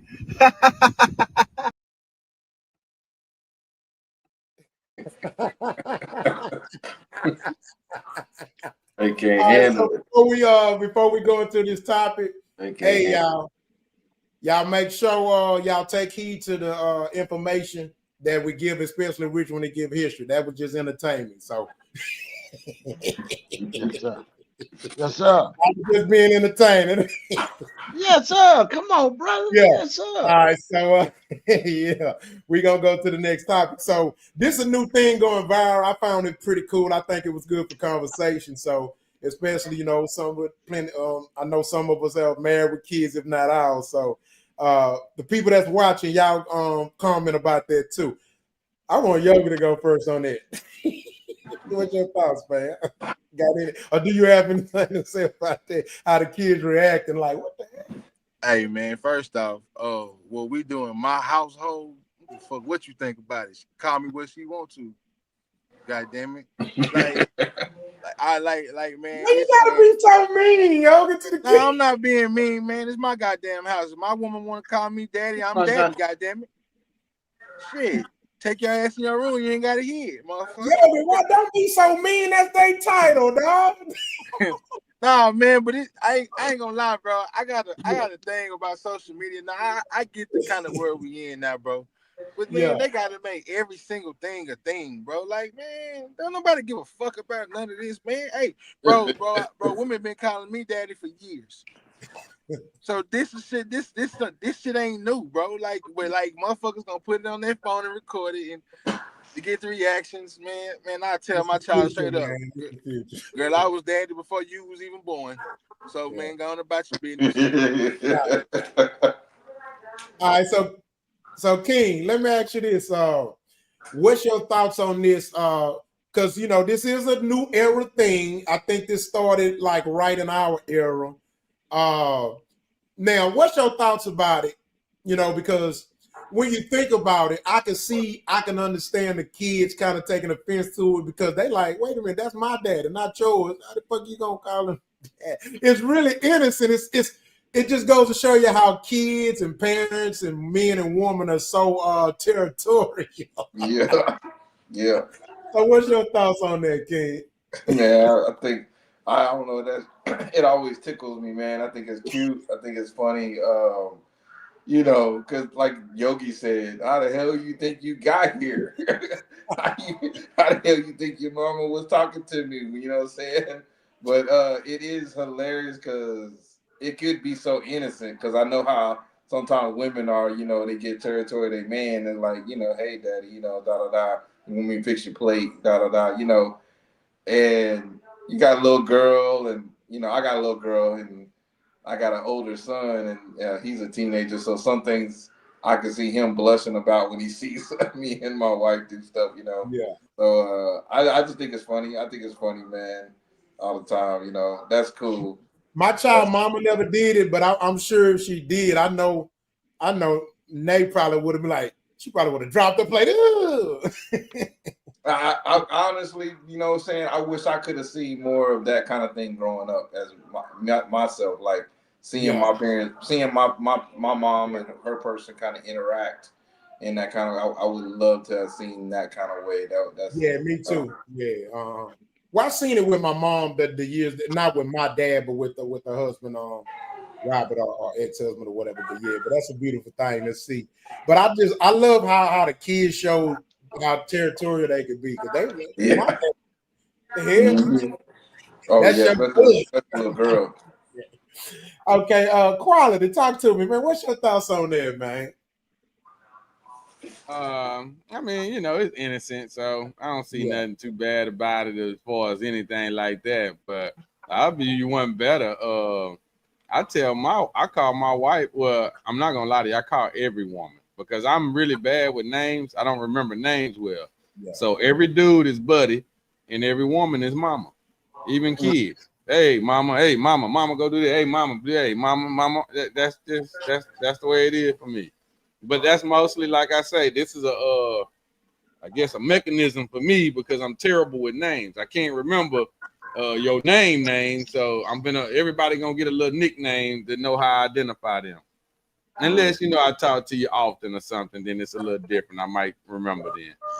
Okay, gotcha. Rich, what's your thoughts on that, man? Well, listen. Every woman called me daddy, so I don't understand not being called daddy. You understand what I'm saying? That's so, you know, hey, the kids understand, you know, hey, they when the mama don't call me daddy, they like, no, that's daddy. And they, okay, that's daddy. You understand? So you know, hey, it's only right, you know. I'm just saying, hey, you know, and my kids know. So, you know, I don't hide that from them. You know what I'm saying? If they stay up too late, I say, hey, go to sleep. I'm going to tighten your mama up in a few minutes. Go to bed. Go get on out your way. Yeah. Yeah, I ain't finna lie to them. Let them know, yeah, I'm still fucking. Damn that. They need to understand I'm daddy. You know, let me tell y'all. Y'all think it's a game. You know why the lion is the king of the jungle?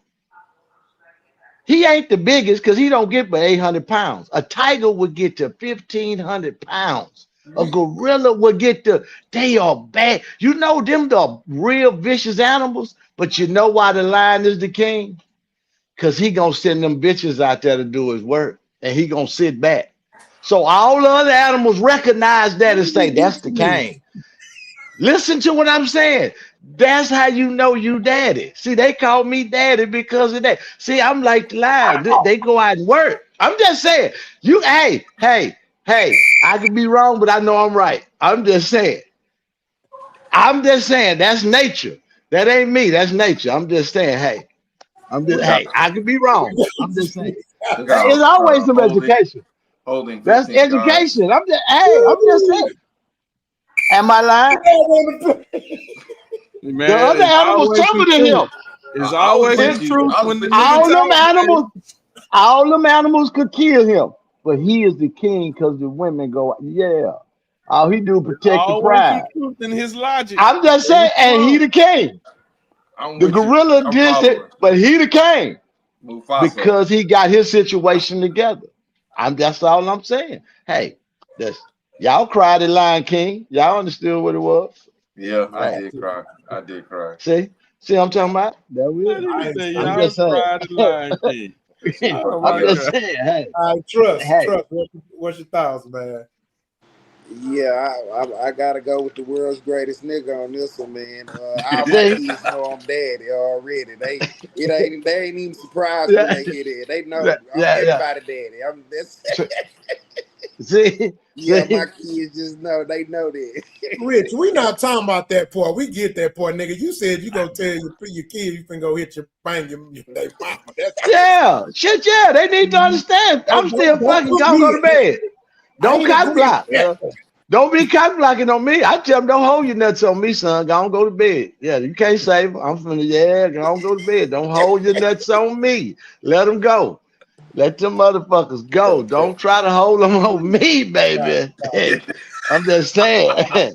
Y'all finish trust so we can hurry up and go to the next. That's all I had to say. My kids know I'm daddy. See, It's overstood over here. Mute your see. mics, y'all. Mute your mics. What we got next?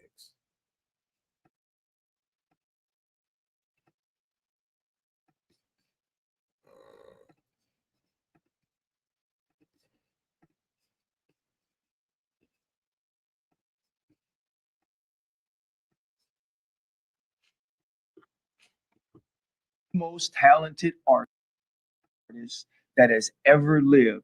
And when I said that Chris Brown was more talented than Michael Jackson, folks got mad at me. And when folks said that, there was like Michael Jackson stood on the stage and made people cry. Michael Jackson has these 3 great albums that are all classic in the top 5 of all time. All of those things are true in a time that has changed, right? Where anybody can make an album, where you could put it out any kind of way. Chris Brown has put out albums with 45 songs. Chris Brown went to South Africa twice and sold out a stadium. Every place he's gone here has sold out. People paid thousands of dollars to take a picture with him. And I think it was Drewski said he's the Michael Jackson of this era. I totally agree. Chris Brown is going to be one of those people that the teenagers of this era, the young 20s and late 20s of this era talk about to their grandkids. And they're going to say at our time, we had this. Chris Brown is the most talented artist.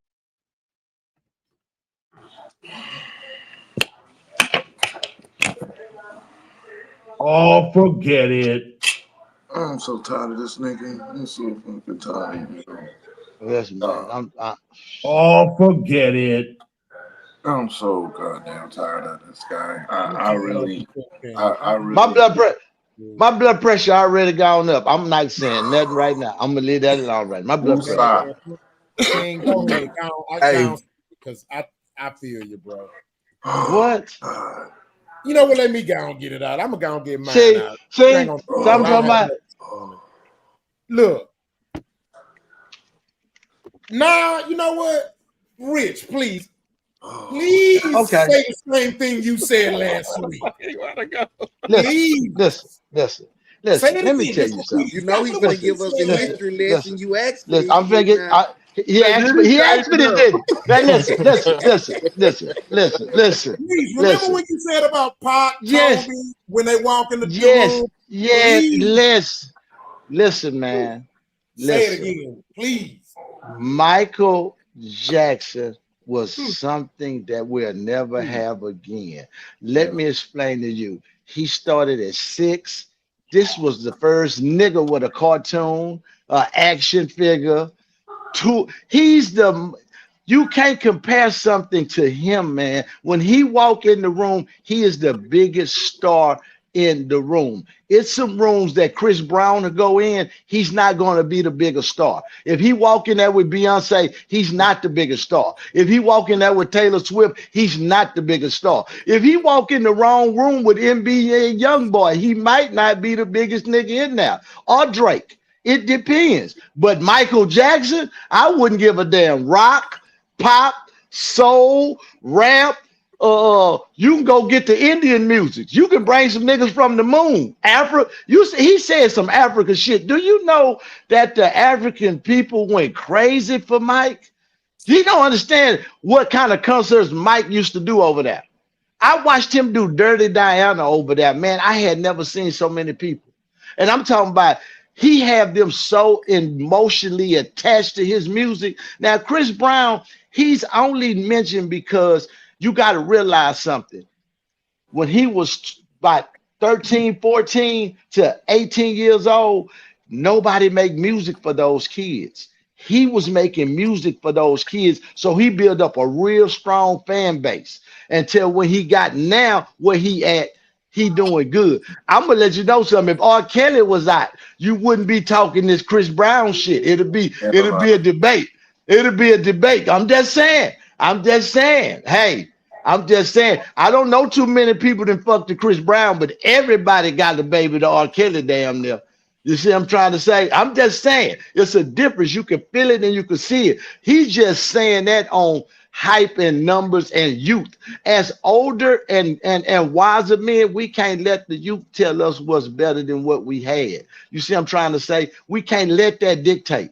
Chris, you good, but you ain't no Michael Jackson. You know what I'm saying? You don't have damn near 80 million people buying one album at $25 like they did Thriller. You ain't doing no shit like that. I'm talking about this cash and money. You getting streams and this. See, I'm trying to say, so you know, they just putting a little too much dip on their chip, man. You know, you can't compare nothing to Michael Jackson. Maybe Prince, but that's it. You can't. I'm just saying Mike was, you know, he was him. You know what I'm saying? His mama was her and Joe was him, and they became them and they had him. And that's what they did. And you know they had good stock because you had 5 brothers.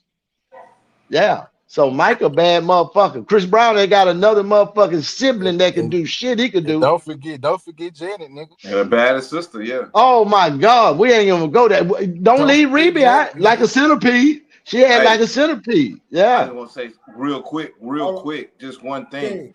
Yeah, Chris Brown charging $1,000 for ticket, whatever.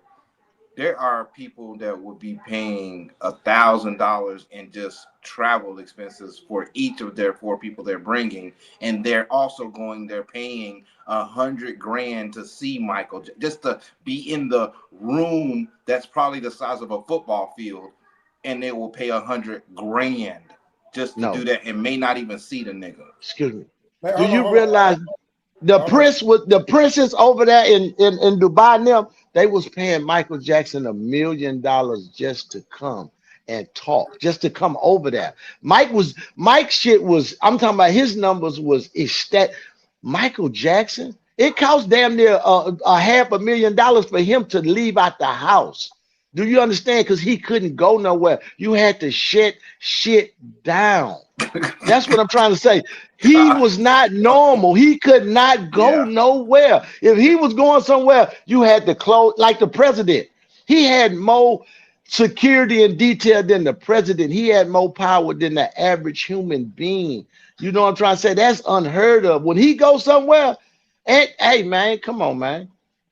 Come on, man. We watch Mike. Like, is the $1,000 pictures really a flex for Chris Brown? That's just bopping ass hoes, if you ask me. Mike had men and women. But he ain't Michael Jackson. He ain't Michael Jackson, dog. Mike had men and women. Man, men and women will pay them kind of numbers just to go see him in concert, bro. We just talking about bitches paying bopping ass hoes. You know? Let's talk a fact. Do you know why he couldn't take pictures with people? One second. Do you know why Michael Jackson couldn't take pictures with people? They'll pass out. This video real quick, and okay. They'll pass out. Yeah, he couldn't do that shit. They would pass the fuck out.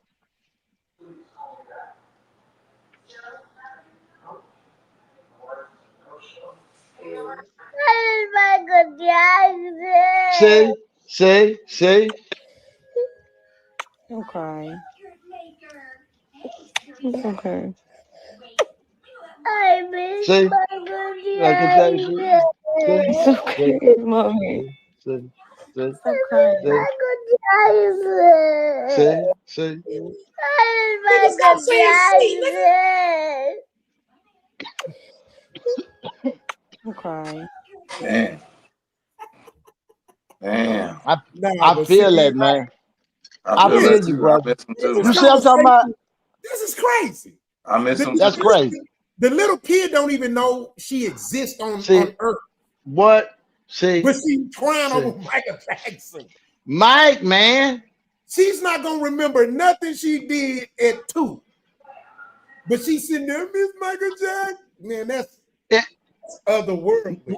Ain't no 2-year-old talking about I miss Chris Brown. Nigga. When you die, your life flash before your eyes. I just hope that Michael Jackson concert I went to flashed before mine. Yes, sir. I want to see that one more time. I want to be there. I cried. Yes, sir. That's Mike. Mike different, dog. Mike different. He was different. He was different. He was different. Mm-hmm. You know what blows my mind about this though, and it comes to back to, you know, I think we've put too much glory on competitiveness. I really do. We put too much. We've made it a monster now. Now it hurts us because we make everything a competition now. No other genre does that, bro, but us. Or culture like this. I never hear white people. Oh, you even doing the? I've never heard white people compare a new rock group to an old rock group. I've never seen like that. Oh yeah, they better than this. They better than that. They value their greatness within their era and time or in totality. And that's what I don't like about it. You know what I'm saying? I think that's the reason why this is happening, because we just cannot just. It seems like we can't give nobody compliments without watering it down by saying but or finding a way to take away from somebody's talent. Go ahead, Rich. You got that Rich talk, man. I do let Rich talk. I'm talking about. No, you good. No. Listen. Listen. Certain shit happen. No. Yeah, certain shit happen in real time. I was just saying, do you know, you rock us? We just kind of solved a piece of the puzzle. Why we can't come together? Because we all in competition. Because if we wasn't, when they say who the best, all the black dudes best. Kobe, Mike, LeBron. But no, that's the problem. We can't come together. That's one piece we found out, because we in competition. See, that's what got me. I thought about it. I say, damn, we just solved what we were talking about. We in competition. That's why we can't come together. Everybody trying to be better than each other instead of saying, hey, let's just go up here together. You see what I'm saying? So that's a part of us not. So if you try to tear one down, we gonna ride with it. Yeah. It's a crabs in the barrel mentality, man. That's it. That's all I'm saying. No. Hold on, Yo, stop. No, it's bigger than that. It's bigger than that. Listen to what me and Rich saying. It's bigger than that. Yeah. It's big. Nobody can be number one to us. See,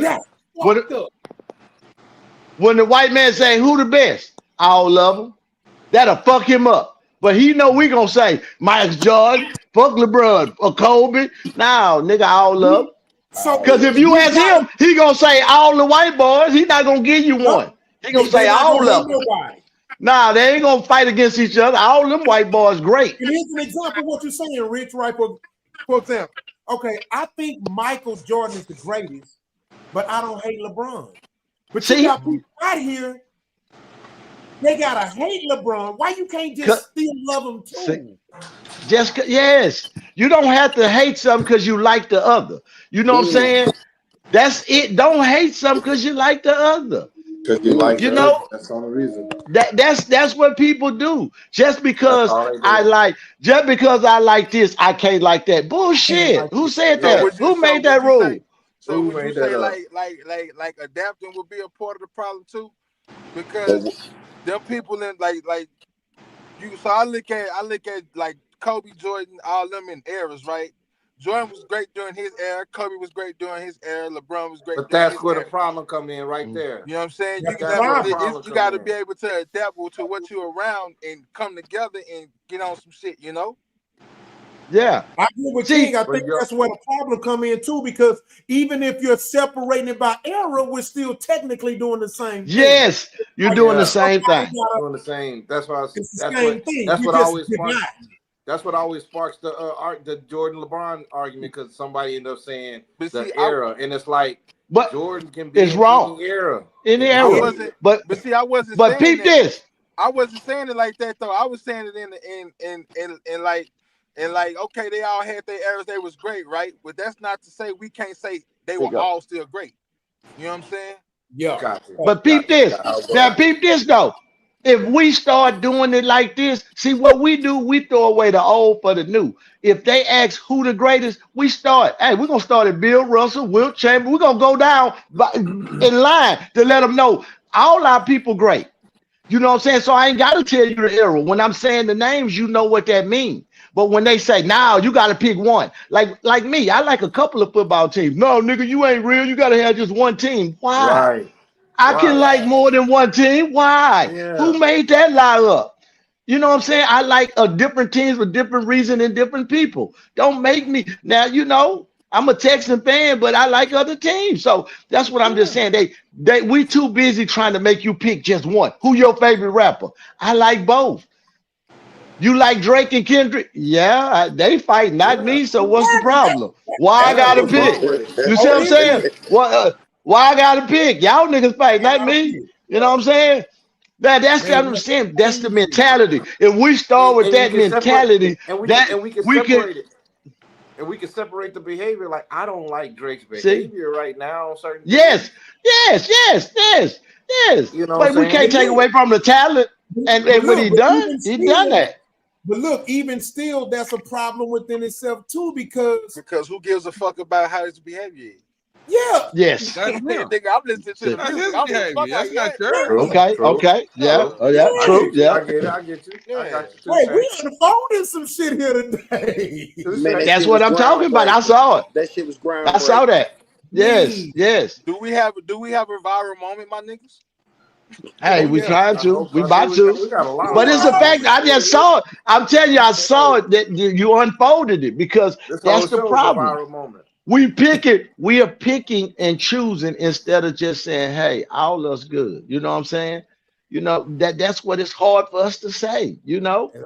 Don't pit everybody against each other. You know what I'm saying? You know, The greatest basketball players is us. hey, yeah, like they be like, hey, you know, what's the best show on? Hey, if it's black and we know them, let's watch them and push them all to the top. You know what I'm saying? Why we gotta have one? Because You like see what I'm I saying? love LeBron. Like if somebody Yes. asks me who's the greatest, I'm a laugh and say easily Mike. But I've never Yes. once ever said anything bad about LeBron. Never. It's like Think about it. In boxing, what has this man in done to me? boxing, I've only critiqued the game. I've only critiqued the game. No, that's fact. That's fact. peep this. We just talking about just Everybody, the subject matter, yeah. like how we got to put somebody, like we got to, in order to glorify somebody, we got to tear somebody down. Yes. In boxing, that's the only way. In boxing, that's the only way they got a little thing.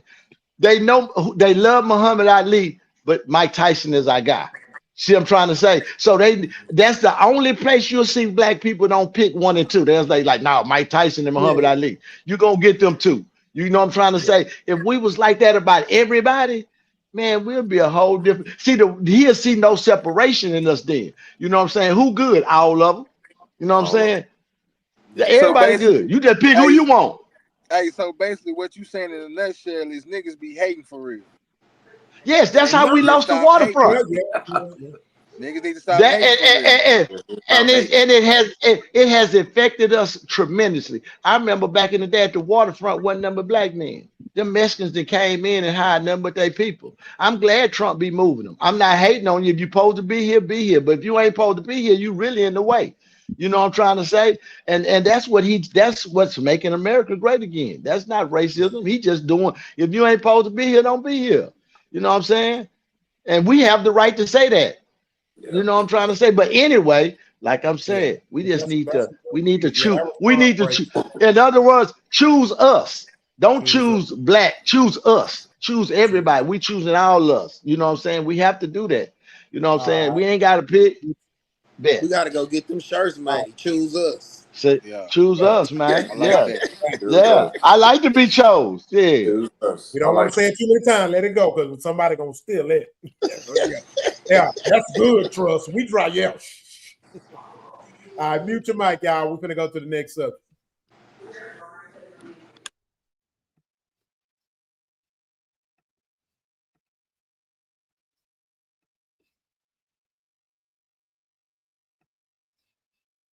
So my question is, Snoop, you have music videos with women dancing and kissing other women, dancing naked. So why is displaying lesbian behavior in your music videos appropriate, and you are afraid to answer the questions from your grandchildren? So wait a minute. There's an answer to that, which is that the videos that he does for his music videos for adults, they're not like I think he would for kids. say that They're not for those kids. music videos aren't for kids. I know that would be the setting and that would be the end, but as a person who understands how kids work, kids see everything. Kids see everything. They see music videos. They hear lyrics. They hear these things. But TS, that's where parenting comes in, right? I mean, you're right. Kids, if you just let them, they can see everything. Is based off expression. So my question is, Snoop, you have music videos with women dancing and kissing other women, dancing naked. So why is displaying lesbian behavior in your music videos appropriate, and you are afraid to answer the questions from your grandchildren? So wait a minute. There's an answer to that, which is that the videos that he does for his music videos for adults, they're not like I think he would for kids. say that they're not for those kids. music videos aren't for kids. I know that would be the thing, but I'm glad you said that's where parenting comes in, because as a parent, you should also explain to your children that other things exist in the world outside of what you have deemed normal in your own home. Let me ask you something, because I'm gay and I get the points you're making, but at the same time, maybe at a certain age you do bring things up, but at ages that are earlier than that, kids that are younger, a parent can say, I'm not ready to talk to them about it yet. I mean, that doesn't make them homophobic if they say, I don't want to talk to them about all this until a certain age. It's rooted in a bit of a certain age. I know that we've been conditioned to be able to understand heteronormative activity. We've been conditioned to that because that's all we see, because we've always, as queer people, been pushed to the side and swept under. So it is time for us to have these uncomfortable conversations. Maybe not at 4. Maybe Papa will explain that to you in a year or so. Just watch the movie at a certain age. I took my grandson to see what was the movie with Buzz Lightyear? Toy Story? Not that one, but the new Buzz. The Lightyear. I think it's called Lightyear. With Keke Palmer's in that movie. Okay. She plays like the daughter. So we watching it, and the lady, which is Keke's mama, they move on into the space years. They move down the line. They're like, man, she had a baby with a woman. Well, my grandson in the middle of the movie like, Papa Snoop, how she have a baby with a woman? She a woman. Oh, shit. I didn't come in for this shit. I just came to watch the goddamn movie. Hey, man, watch the movie. They just said she had a baby. They both women's. How did she have a baby? Shh. The movie ain't over with. So it's like, it fucked me. I'm scared to go to the movies now. Like, y'all throwing me in the middle of shit that I don't have an answer for. I took my grand.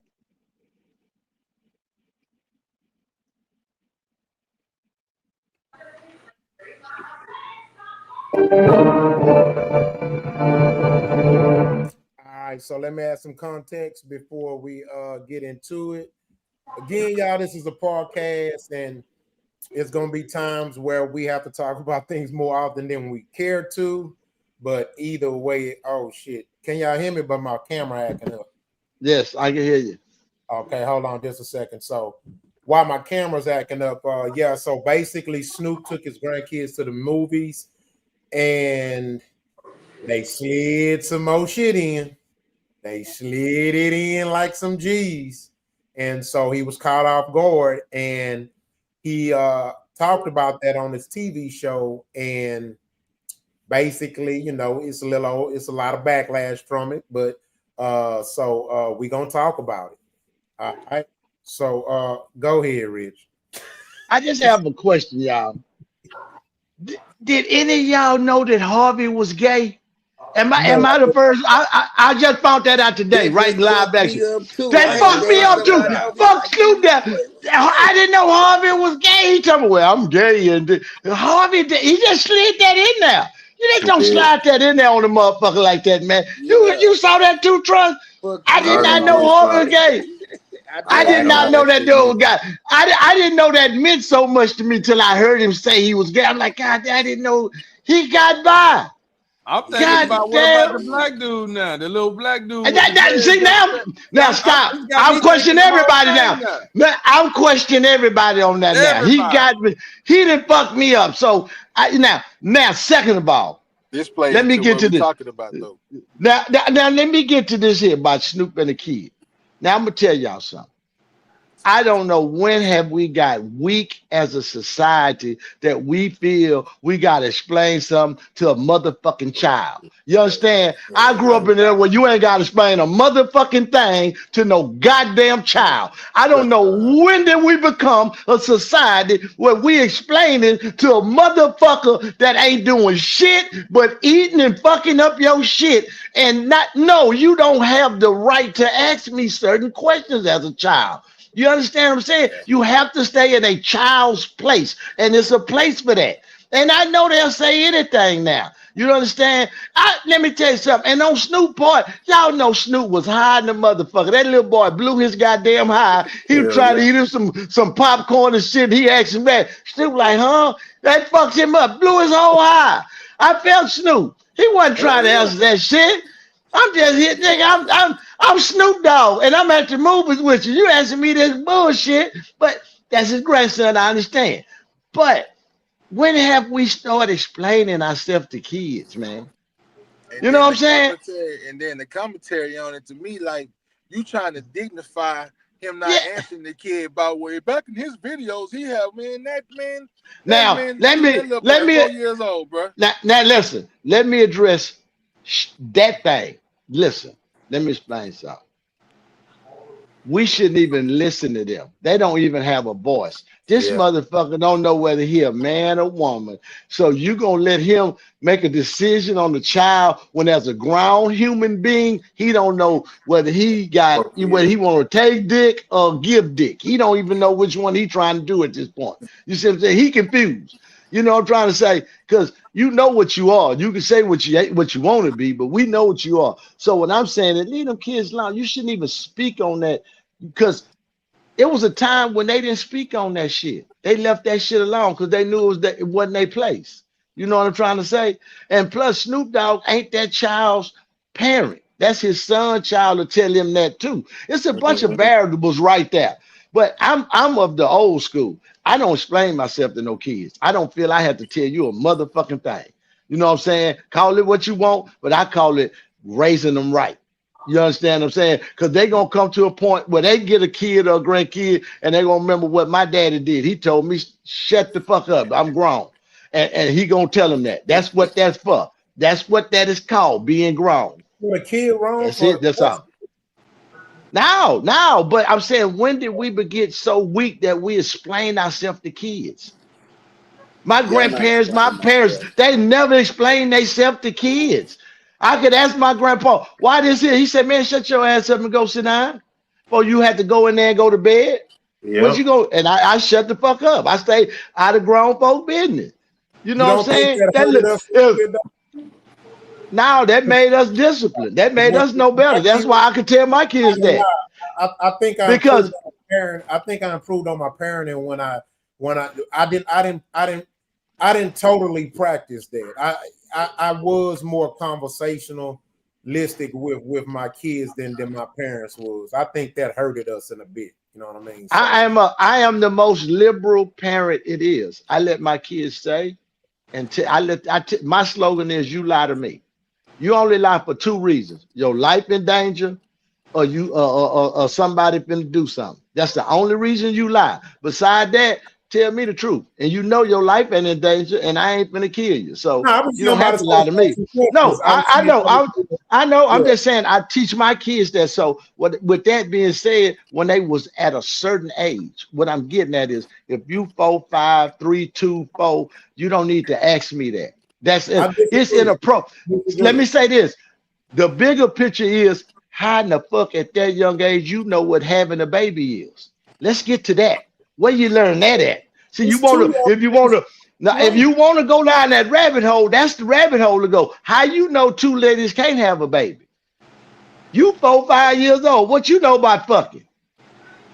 Yeah, I What you disagree. know about that dick in your face? Here's a bigger picture here. You could go a bunch of ways with it. I'm just saying it's not a narrow street. That's why the safest way is to say, hey, I don't You explain myself to they kids. see their mom and daddy together every day. So if they see two women talking about they had a baby, that's just innocent. Oh, I understand that, but I'm just saying, if you don't He want used to to and see you a man high, and a woman, you don't have then to. see a movie, and he like, Grandpa, Yes, we. in his And what mind, did what they daddy is a say? man and a woman. Listen, you're talking to a kid that was mannish. That's what they called it back in the day. I fucked on all my cousins when I was a little boy. I'm hunching every motherfucker that came over. My grandpa say, go get him. Go put it. Hey, that's your cousin. All right, you better call it out. So I know you talking to me, right? I understand. That's why I'm trying to say, and that was young. It was innocent. Mamas and daddies, you pull the baby out. I'm Well, just you saying want that's to what be it proud was. as a parent. You supposed to You become call a my better, cousin now, they'll tell you, hey. become a better parent than your parents, and so forth and so on. That don't But think that listen, I don't think that's healthy. that's healthy, man. My cousins and me love each other right now. We tighten the motherfucker. For sure. All right. Yeah. So, anybody want to come in? That's great. That was the most pivotal points in the child's career. I think that's why some of us are fucked up in certain ways. Because But we not. Can I respond anytime? Yeah, bro, that shit ain't healthy. Every time I ask my mom or something, get the fuck out of man. That shit hurt us a little bit, bro. I get what you're saying. I get what Every you're time saying. now, yeah. I get But what you're saying, but some things are not age appropriate. there you go. You see what I'm saying? I don't even think it was age appropriate for them to put something like that in child movie. that movie. Thank you. Yep. You see what I'm saying? What was the movie? When we was little, I can remember back Saturday morning watching cartoons. If somebody had a baby on the cartoon back then, you'll see the stalk come.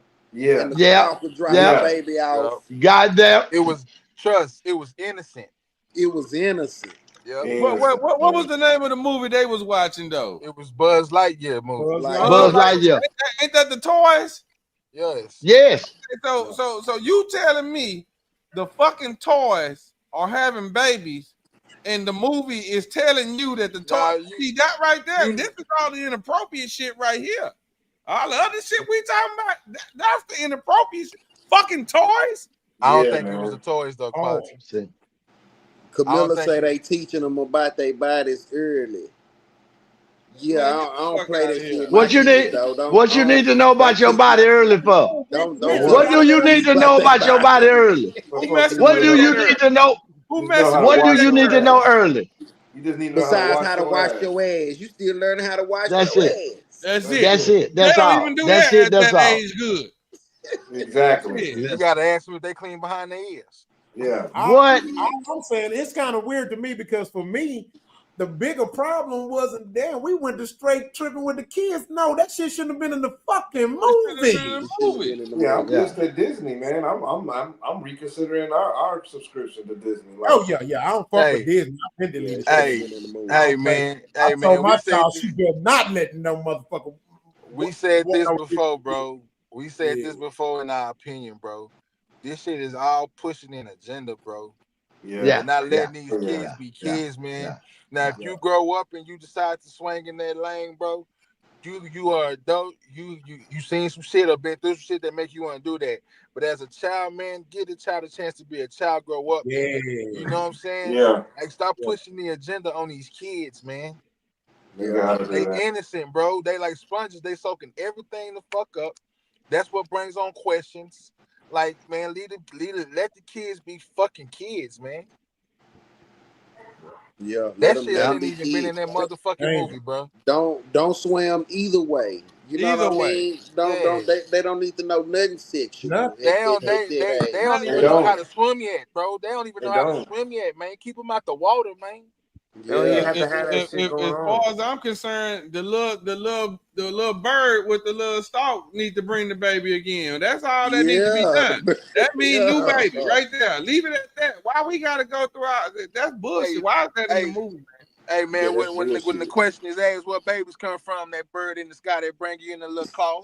The Nah, fuck? that little bird up there, man. You see that motherfucker? Yeah, That shit crazy, man. that They was too fucking this far. You world up. know, Disney they going too far with that.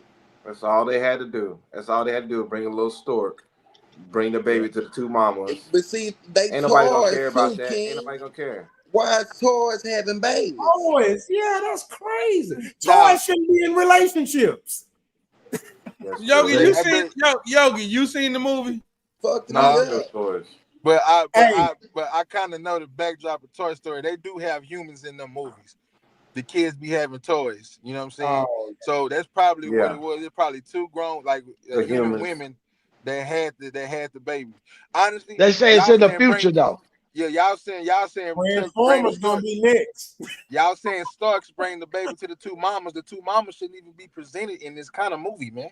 That's Yeah, what Okay, I'm talking about. that's true. I was just gonna say this. Even if it is the humans, two women cannot make a baby. So why is that the narrative that you would put it in that? Why don't you Exactly. just make it regular with a man and a woman? That's why. That's why I got like a little bit of a side. I don't know if you call it a side eye, but I got like an eye on her. I'm watching her a little bit, and that's Kiki Palmer. I am Yeah. watching her. I'm watching like some of the Yeah, she decisions. scared me, bro. Yeah, some of the decisions that she makes. She's such a smart person, very encouraging. I don't want to knock her down, nothing, but I am watching certain decisions because I'm like, just I like can't y'all stand saying, that bitch. just like y'all saying, this shouldn't have been in this movie. I You know, can't I stand know she got a that. little bit of pull and clout to figure out what she wants to do. You know what I'm saying? So I don't know. All right. I'm just watching All it. right. Y'all said it best. Money They is the have an root of agenda. all evil. They have an agenda, y'all. And the people, you either in or you out. And the ones that's in, you see they moving and making movies and doing good. You see it. You see it. It's Hey, not didn't hard. Obama start this shit too? Didn't Obama sign Well, that yeah, bill for them to come yeah, out like yeah, that? Man, yeah. Obama Obama is All that. started this shit. he's the king of the But you LGBTQRST. know what happened? That's We didn't have diabolical. that was our spot, and we didn't have nothing to put in that spot. So the gays came and fulfilled that spot. They came with money and an agenda, and this shit And, is and, and, working. and, let's make sure we be clear. It ain't just them. You got the feminists, you got the leftists, Yes, all yes, that, yes. yeah, All that go, all that. Yeah, yeah. feminists, They all run all them together. motherfuckers. They all in collusion. All of them. All All in of them. collusion. Yeah. All right, man, that's some good shit. So we're gonna go and get off that goddamn topic. Let's go into this. Like and subscribe, y'all. Put it in the comments. Let us know what you Yes, think. yes. God damn. All right, y'all. Let's do this. I'm gonna play two back to back because I want to know y'all thoughts on this.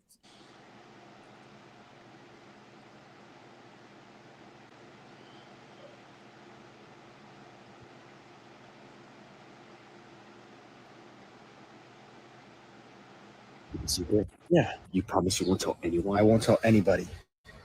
I cheated on Steph. Where you going? Where? No, where? Bro, can you keep a secret? All right, now I'm gonna just play one and then I'll segue into the next one. So basically, the video is about men's conversations with their wife and their relationship. You know what I mean? So and I want to speak on like real. I want to be a little bit more specific with it, just so we can kind of rule out any gray area. We're talking about people who married, who together, they got kids, like they plan on dying with each other, right? We talking about these motherfuckers best friends, maybe even some high school sweethearts, or some people who met in college, something like that. Just two people that have been together for years and whatnot, right? Based off that, how personal is y'all conversations about each other's friends and family? Keep it a bean. Keep it a bean. What was the question? The question, like, okay, it's about like, men and married couples and the information, the conversations they have about each other best friends, family members, and stuff like that, co-workers. All right.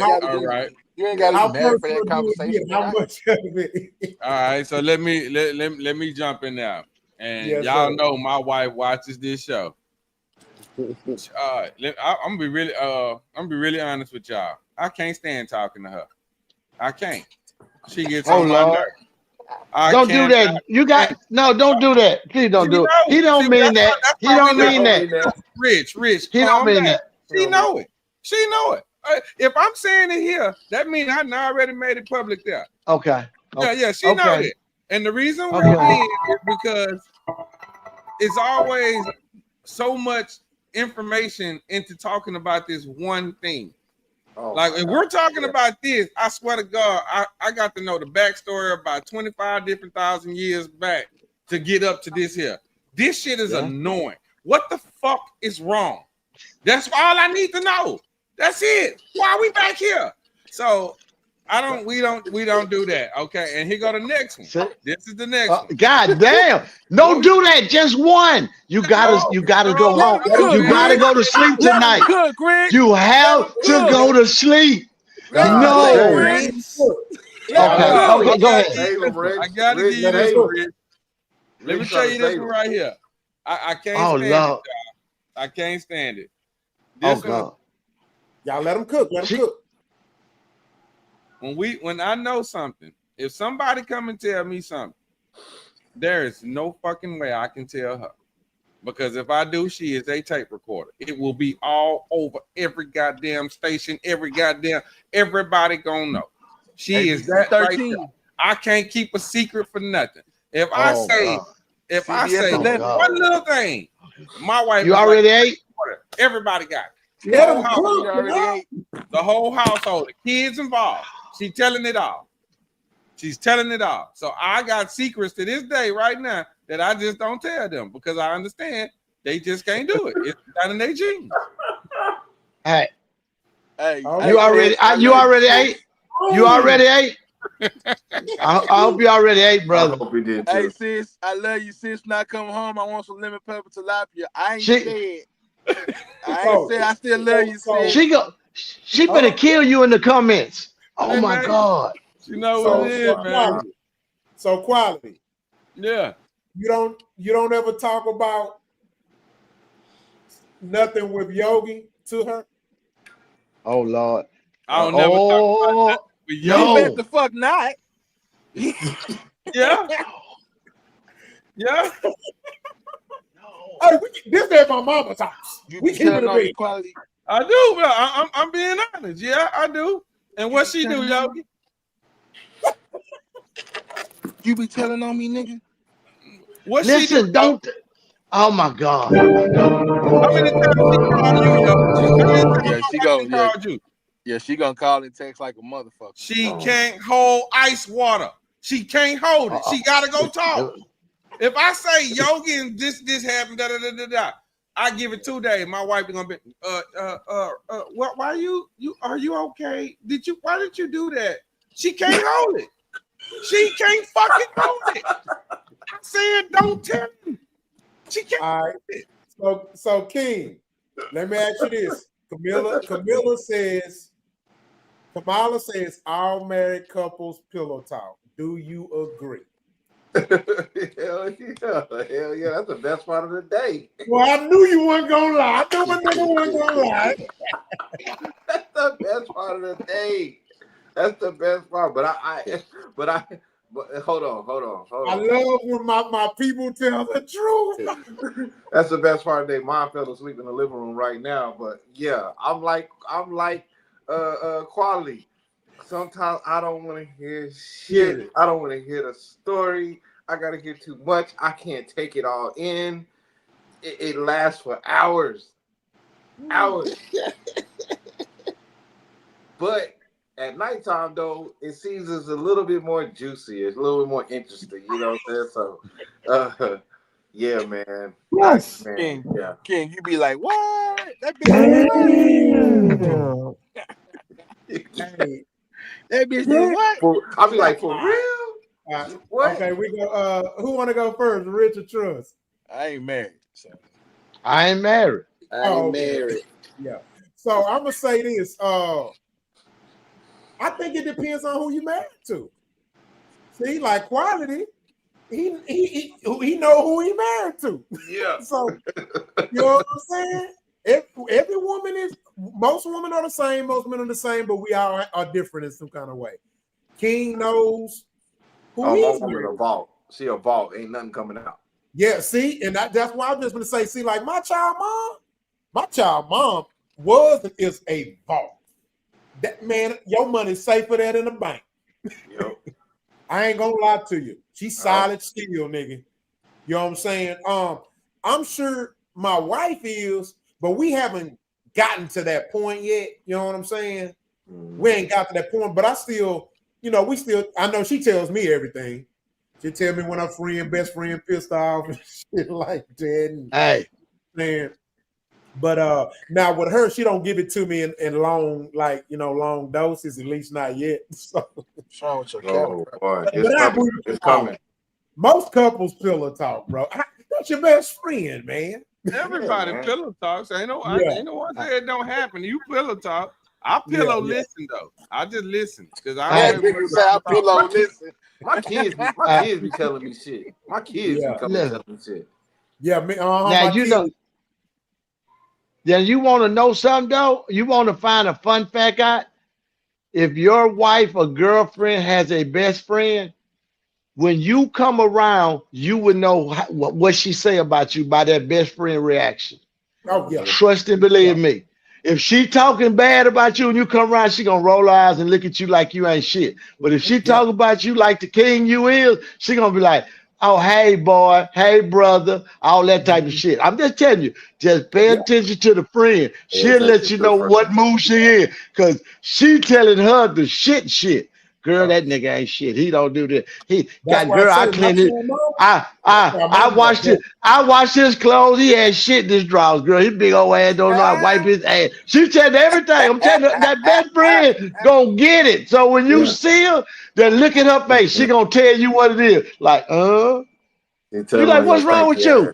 Yeah, that's what you do. So I'm just telling you, that's crazy. No, we don't. Not at all. Because not 9 at all. 10, that best friend ain't got no nigga her damn self. You understand? So you understand? You made a mistake of who you married. That's for damn sure. Don't do it. Don't do it. Cause like me and King say, hey, nigga, bank, federal bank. My child mama is a fault. I'm talking about government. You know what I'm saying? Hey, but disclaimer, young man, don't get comfortable. Don't get comfortable. Don't get comfortable. Don't get comfortable talking. They gotta earn that right for you to be, pillow to. Nah, that's earned. That ain't earned. It's a long earn. It's got to be a deep earn. We got to go. You got some females that'll weaponize the shit out of what you. We got to go through tragedy together. We got to have some. We got to both have some skin in the game, some dirt.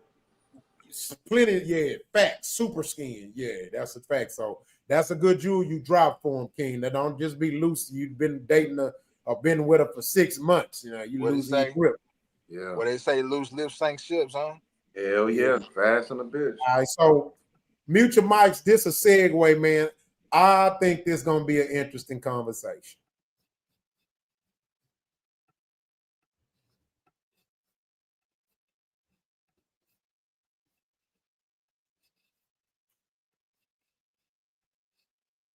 Hey, don't lose your invite. Ask them for a +1.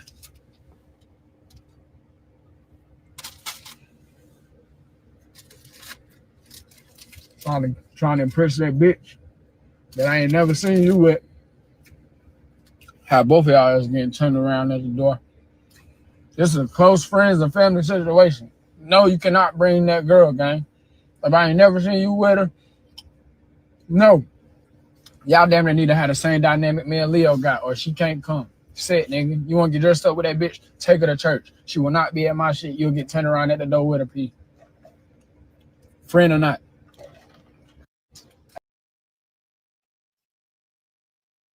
All right, so basically this was a young man, and he was talking about as far as his best friends, homies, whoever in general, how little rule him and his girl have or whatnot. And but what I want to do is I want to add some layers to it, because I don't want us to just focus on that individual aspect, because when I saw it, it provided me with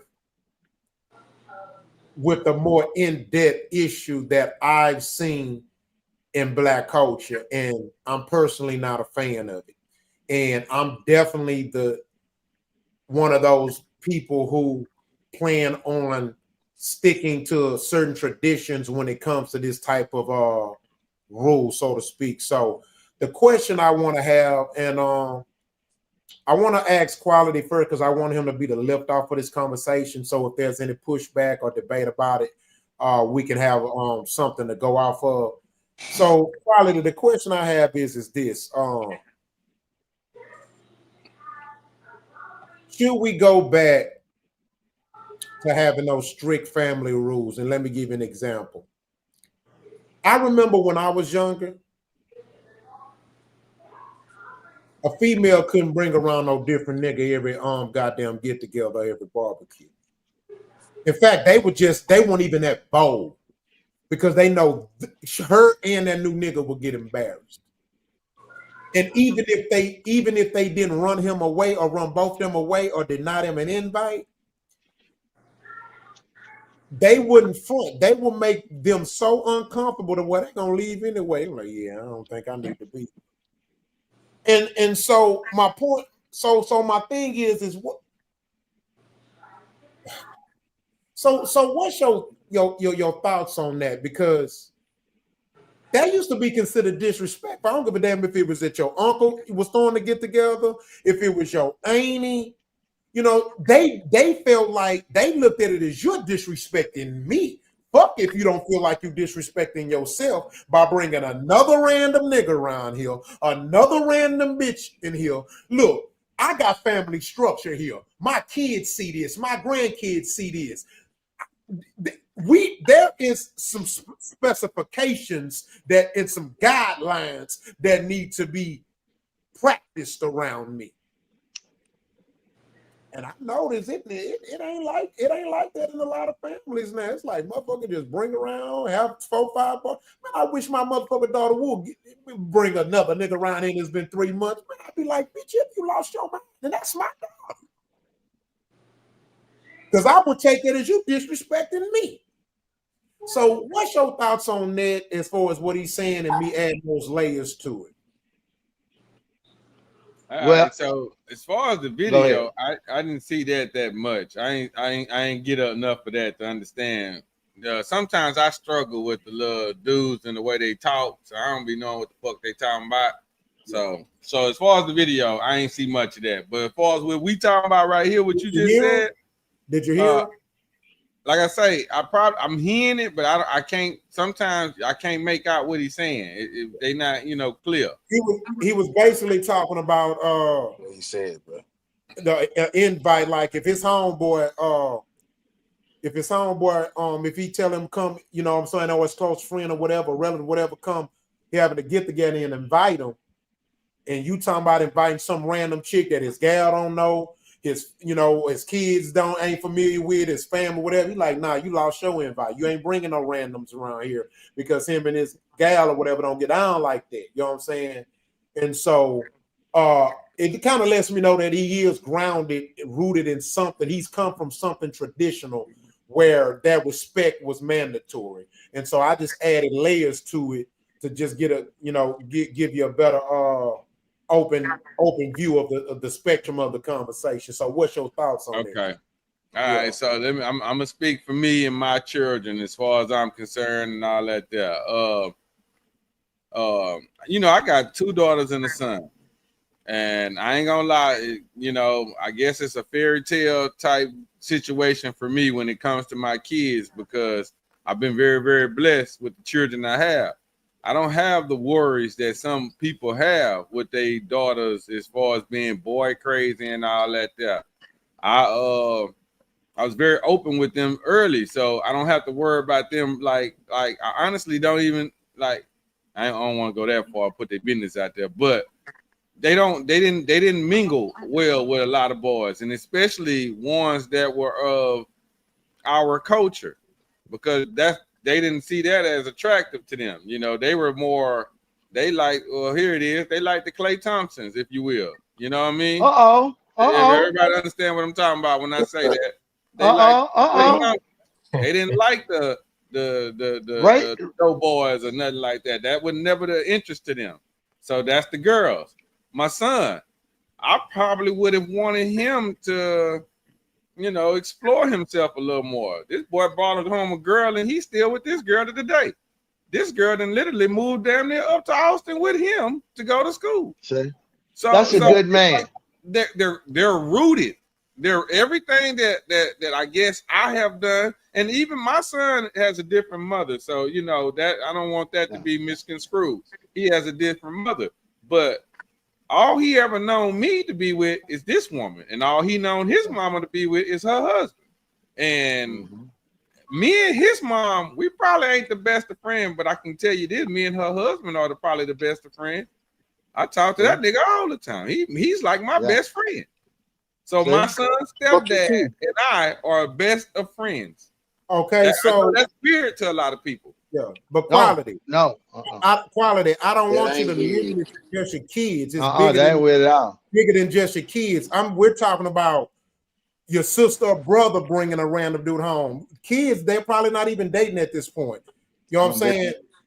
So you know what I'm saying? So I'm saying in totality, because we know you're gonna have a certain level of respect that your kids are, man. But even then, a lot of these motherfuckers letting their kids do it.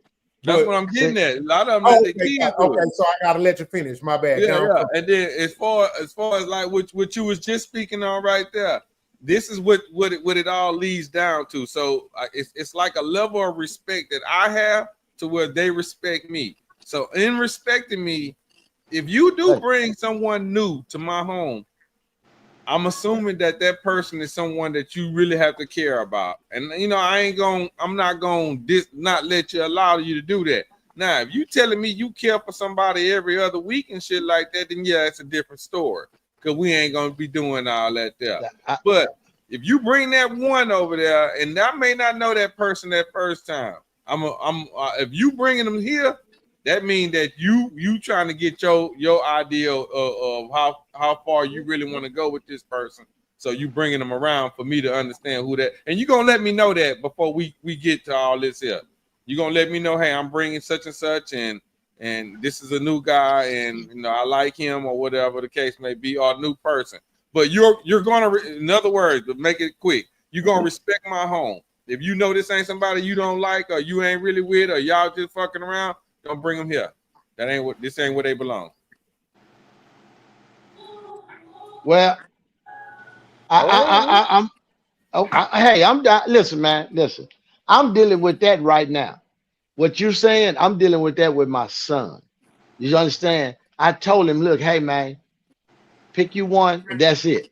This nigga want to pop up with a different bitch every week, and she the one. You understand? Mm-hmm. Now, when the one that supposed to be the one come, he in the room with another one. Guess what? When she come, I open the door. He in there with some other broad. I don't know that bitch. He in there with somebody. He like, man, you wrong, man. Now you told me this the one. You told me that, nigga. I didn't tell you that shit. You know? Listen, man. I ain't wrong. Listen, man. Listen, man. I gotta go after Rich. Listen. don't spit. I Listen. gotta go out the ridge. Listen. I don't Then see you got nothing that. wrong with it. Listen.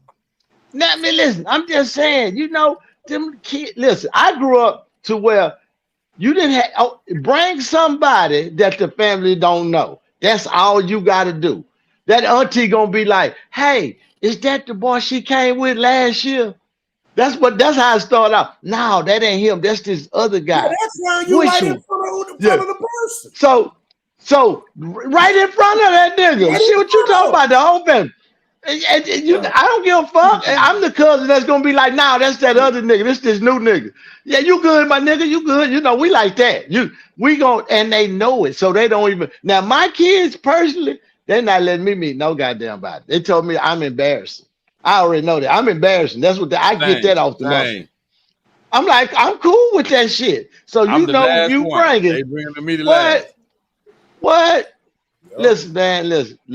Yeah. I'm just saying, in the old school, though, you couldn't just bring a different chick to your mama house, because she didn't want you to, be the hoe that we was gonna be. She didn't want to seem like she was approving of that. See, but I'm gonna give you the other side. Hold on, let me give you the other side. I'm finna get the side my daddy said. My daddy said, okay, I'm gonna stop right here. My dad, see, mama telling you don't do that because she's saying respect her. You understand? But she really taking up for the women's side. You know what I'm saying? She don't want you running through them little girls, so she gonna tell you that so to play on your conscience that you disrespecting her. Now she just trying to speak up for the women. Daddy said, "Now fuck that, knock them all down, son. Fuck it." He said, "Hey, knock them down." I say, "Okay, Daddy. Okay." I did. That's where I get it from. My daddy told me what to do. Look, mama was trying to save them hoes. Daddy We are told me, fucking now. doomed. World's What? greatest nigga. We doomed. I'm just saying. Hey, listen. Somebody got to tell the truth. I'm just saying. If we partner, we tell the truth. I'm just telling the truth. So Rich, Yes, sir. after that alarming ass STD rate that we just seen, you still gonna tell your son to knock them all Come down? on. Knock them all. No. I just told y'all. No, I just told y'all. I snitched him out. I opened the door for the bro. You understand? I'm told you know I'm not a. No, I just said what I did. He said Listen, what his I'm one dad. on one. He said that what I'm his talking about daddy what I told did. him. My daddy told me that. Oh, okay. Yeah, okay. yeah. You know, my daddy wanted to see, Yeah, he was proud. That's my son right there. Every time I pop out, I was one of them little fine things. I agree with 99% of everything Rich just said. Let me tell you something. Whoa. Let me tell you something. My mama didn't play that shit. My aunties didn't play that shit. Now, I'm telling you, if you started bringing randoms around, they're gonna know you're home. Because the family energy is gonna tell you, oh, the first, I must be the third bitch came to the get together. He done brought to the get together. Let me tell you something. The woman in my family, what? You're not bullshitting. Oh, you the new one? How you doing? Yeah, you the new one. Yep. Oh, you don't want to do that around my family. God. Oh no. God damn no. I've heard that before. They'll ask you, hey man, where's such and such at? We like Yeah. And don't let them like your ex. Don't let them like your ex. Oh. They still got the prom picture up in the living room. Oh. They won't have a conversation about your ex on purpose. Yeah, they will. You don't want to do this around my family, dog. You better make sure that if you bring this new chick around, she's someone you serious about. Yeah, she make sure she gonna stick around for a little bit. I'm telling you, dog. Can't just bring anybody home. You don't want to play that game, dog, with my family, dog. Different times, man. Different times. Yeah, but now, man, you can just bring anybody around, and these family, families. your families nowadays, they ain't able to shit. What quality say? It's no what? Accountability. Hey, Accountability. accountability. You got to Let- have family structure, but it got to be some rules, bro. Like the discipline got to be shown trickling down. Yeah, our house was You know a what I'm saying? And tabernacle. I'm gonna give an example. For example, bro, you ain't listen. If I'm not gonna hide nothing from my wife, if you choose the hoe in front of my wife, nigga, that's your dumb ass. But guess what? When I don't want to go nowhere with you, please don't guess why. Please don't guess why. When I stop going certain places with you, please don't guess why. Because you did it to your damn self. You expose yourself in front of my wife. Now it's not that she don't gotta worry about trusting me, it's the look, bro. Look, let me tell you something. My marriage is a business. You fuck up I ain't gonna let you fuck up my brain. See? I ain't gonna let you fuck up my brain, bro. So if you do that, that's on you, my nigga. Shit, hell. I ain't going everywhere with you. In certain situations, I ain't gonna go out of town here with you, nigga, on no 3 trip. Cause you know me, I got travel buddies. I'm not going. Yeah, baby. I got a question. With that whole done. I got a really important question right now, y'all. It's for the panel. Have y'all ever been on the other side of this conversation? You was the nigga that she brought to the house and they looking at you like, who is this nigga? Have y'all ever been him? I have a lot of times. I've come to the house and the whole family looking at me like, who? See, now I'm gonna let you know. I look just like that. Yeah, a drug dealer, jewelry. I was so the family looking like, oh, we know this nigga don't work. They looking, grandma and everybody just looking at me. They ready to put some oil on my black ass. I'm walking in there. I'm talking about, yeah, I didn't been him because they looking. Shit, I didn't been him. I didn't came and been. I done been that nigga. Because the family, and guess what? I'm gonna tell you how cold it is. The brother, her brother, that was his best friend. So he there right now. When she bring me, he there, but not for her. He with the brother, because that's his partner. Yeah, I done been in that. Yeah. And guess what? I let him know. I'm finna bust this bitch up tonight, player. You watching me, but watch this. But later on, when you call that phone and she don't answer. Yes, sir. I let him know that silently, looking at him like, all right. Yeah. See, what's your thoughts, King? I'm just saying. Rich a nigga. What's your thoughts, King? This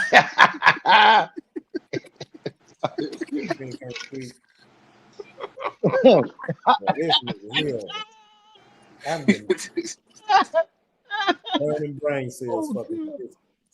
King gone, baby. Oh no, he got to come back in. Now I have been that nigga that came around and they like, ooh, this the other nigga. Mm-hmm. Family coming like, who that nigga on that like, name? Man, I don't have to take this bitch serious. I am not special. Yeah. But now, man, I think it gotta we gotta start bringing. It gotta be some standards, man. Like you know what I'm saying, like you know, and then I hold. Like I said, I ain't gonna hate. I ain't gonna hide nothing. If your dumb ass want to expose yourself in front of my mate, shit, that's your ass. But nigga, hey, shit, it's consequences with that shit. You know what I'm saying? You know what I mean? I mean, you ain't supposed to be out there like that anyway. You know what I'm saying? Damn, what happened to what's they saying or some shit? What a nigga don't know, don't hurt him. Respect. You know what I'm saying? These niggas out here playing too much in the public. Quiet as kept. You seen what that damn CEO did that got caught with his side bitch at that concert. Like, nigga, you dumb ass. Like, shit, the fuck? Like, ain't nobody fault but yours, bro. Like, you know what I'm saying? I can't defend you when shit get gritty. You know what I'm saying? So I could never do that. I'm not doing that, bro. Like, nah, man. If I'm fucking over my mate, you think I'm gonna bring the bitch I'm fucking over my mate in front of you and your wife?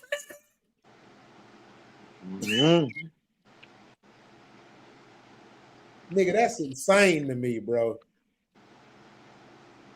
And like what Quality said, them is woman. Yeah, girl, you know, yeah. He brung another bitch around. And then you can't get mad if they question you. It don't make it okay. It don't mean that's what you're gonna do too, but you can't get mad if they question it. It's they gonna start We looking got at you rules in this side eye. house. We got rules in this house. Don't you come over here telling you, look, this is one of my biggest rules for me to eliminate fighting with her and all that there. If you can't prove it, don't come talk to me. Don't. If you whatever you thinking, all that, I don't want to hear it. If there's No, I ain't saying they're gonna bring it to you, but we can't deny the psychology of a human mind, bro. Come on. Right. But your wife, best friend, sucking everybody's dick. It's gonna cross your mind. I ain't gonna lie. Not gonna cross mine because I know my wife, she ain't gonna even be around you. Like if that's what you do, but like I say, that's different. That's me. That's me. Yeah, that's me. Change the scenario. I'm talking about if that's the scenario. Or your girlfriend or who you in a relationship with. You know what I'm saying? But of course, our job is to not marry nobody who best friend doing it. But I'm just saying, I'm saying the human psychology, you're going to question it, bro. If your gal or wife best friend is just out there. What's the saying? Birds of a feather. A feather flock together. Yeah, you know what I'm saying? I ain't saying they should come question you because it is a double standard. We're men. So bitch gotta respect that. Look, leave me the hell alone. Nigga got a dick, bitch. Get out my face. But I can't deny the human mind questioning it, like having that thought in their head, like, damn, if that's his best friend, them they've been knowing each other for 20 years. This nigga just out here swinging. He got 5 side bitches. And they always hanging together. You can't be mad if they question it. That's all I'm saying. See? Yeah. I let all my homeboy gals understand that they not me. So you don't have to worry about, how I move. They don't move like me. You know what I'm saying? So they get that understanding. They be all right. Let Because me give women you an are think example right quick. He go a real good one. This a real good one. I like I tell y'all Rich, my best friend, right? Yes, and sir. I tell y'all my wife watch this show. Y'all know the shit that Rich be saying on this goddamn show. Yes, sir. Y'all know the shit he be saying. So now, yes, sir. Now, every time I leave this house and I say, hey, babe, I'm finna go over here with Rich. I don't want to hear no lip from her. I'm not Rich. I don't want to hear a motherfucking thing she got to say. Whatever Rich do, that's what Rich do. I'm going over there. I'm going to hang with Rich, and you going to wait till I come the hell home, and we ain't going to talk about that. I don't give a fuck who you hanging with. You ain't going to give a fuck who I'm hanging with. I know who I'm with. You know who you with. You're not going to give a fuck who your wife hanging with? If she, I know my wife not going to put herself in those situations to where she ain't supposed to be in. So, no, I'm not going to care about who she hang with. But so you do give a fuck. I just know, well, I give a fuck as far as I'm supposed to protect her, yes. No, nigga. You do give a fuck. Stop. You always want to try to make your narrative the narrative. I'm trying to tell you there are people that are different than you. And I just happen to be that. I'm different than you. I got a different psychological way of thinking. Wally, because you said, I know what my wife gonna do, but then that changes the situation. I'm saying if your wife or a woman or man's wife or woman is hanging around somebody who's swallowing up the block, you're not gonna have a problem with that? With that being a best friend they hanging around? What about a girl's trip? Okay. I have I got family members on this damn panel that will tell you. My wife is not going on no girl's trip. So these are things I don't come across this type of situation. You proving she my ain't point. going. She's not gonna go. You proving my point. That's all I'm saying. If my girl go on a girl trip, we breaking up. They be fucking on them girls trips. Exactly. So Yogi, it does matter.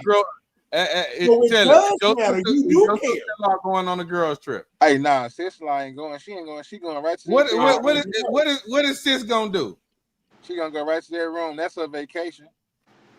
Sis is a homebody. She gonna sit her ass at this house. She gonna do everything at this house. Yeah. Whatever is out in that world, she gonna bring it in the house. She gonna get it. She gonna buy it. She gonna do whatever. But she gonna have it here. She ain't going out there. Again, you're proving my point. That's my point. I'm saying what I'm saying is that she's not going to do that for you to question anything or have a thought in your head, because she's protecting. She's respecting you enough to protect your mind, your whole reason for being with her. That's all I'm saying. On a funny note, now we being funny. I really don't even think it's that. I just think she's a nerd. My wife is a nerd. This is what she is, dog. She's a nerd. She doesn't do the thing. That's why my children are nerds. They don't do shit. Hey, sis. Hey, sis. I still want some food when I come, baby. It ain't me. I love you, sis. But can I say this? Let's be real.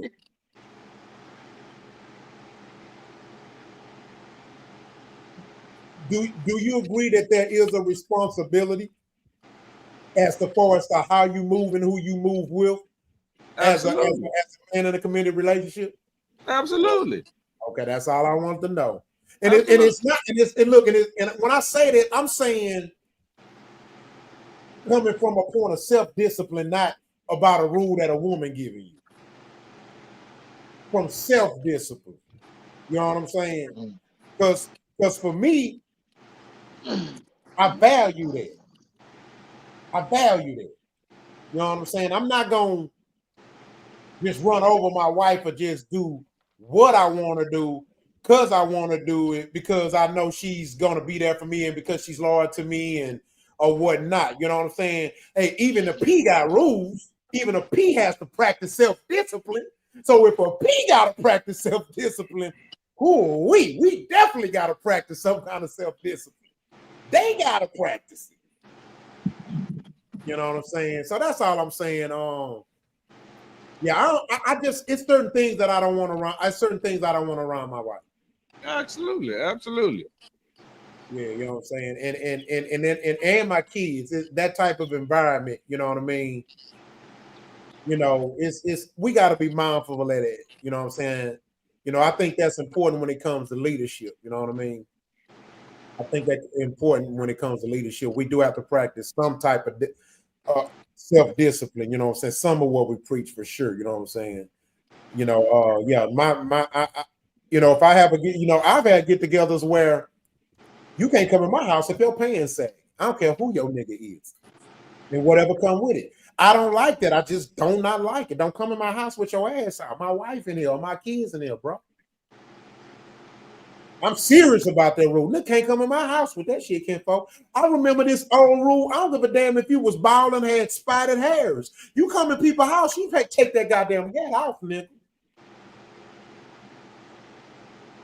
Y'all ever had that rule at somebody's house?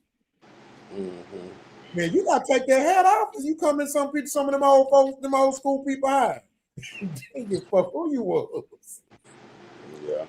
A lot of that thing got lost. I think we need to bring some of that shit back. You know what I mean?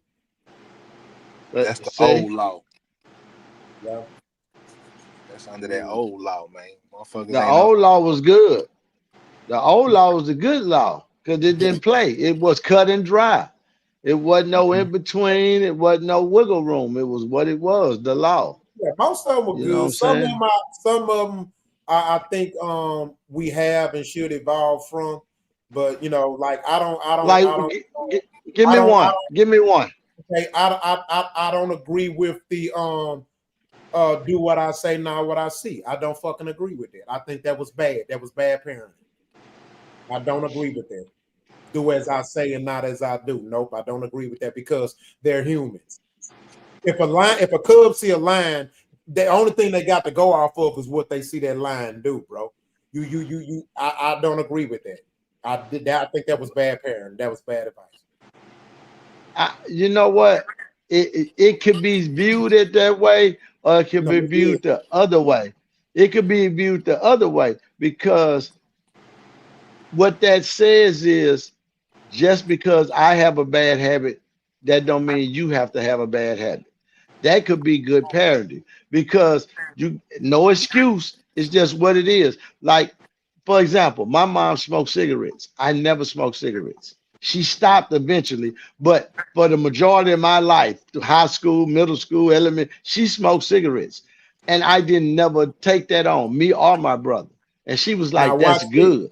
But look what you said I'm though. just saying that The majority, you can safely say that majority of parents that smoked around their kids end up smoking cigarettes though. See, that's an anomaly. yeah, You can't just, yeah, you know what I mean? So the chances, the odds is against you as opposed to for you, because it's a known fact that parents that had drug problems, it's a high chance that their kids gonna have drug problems or practice substance fat. abuse.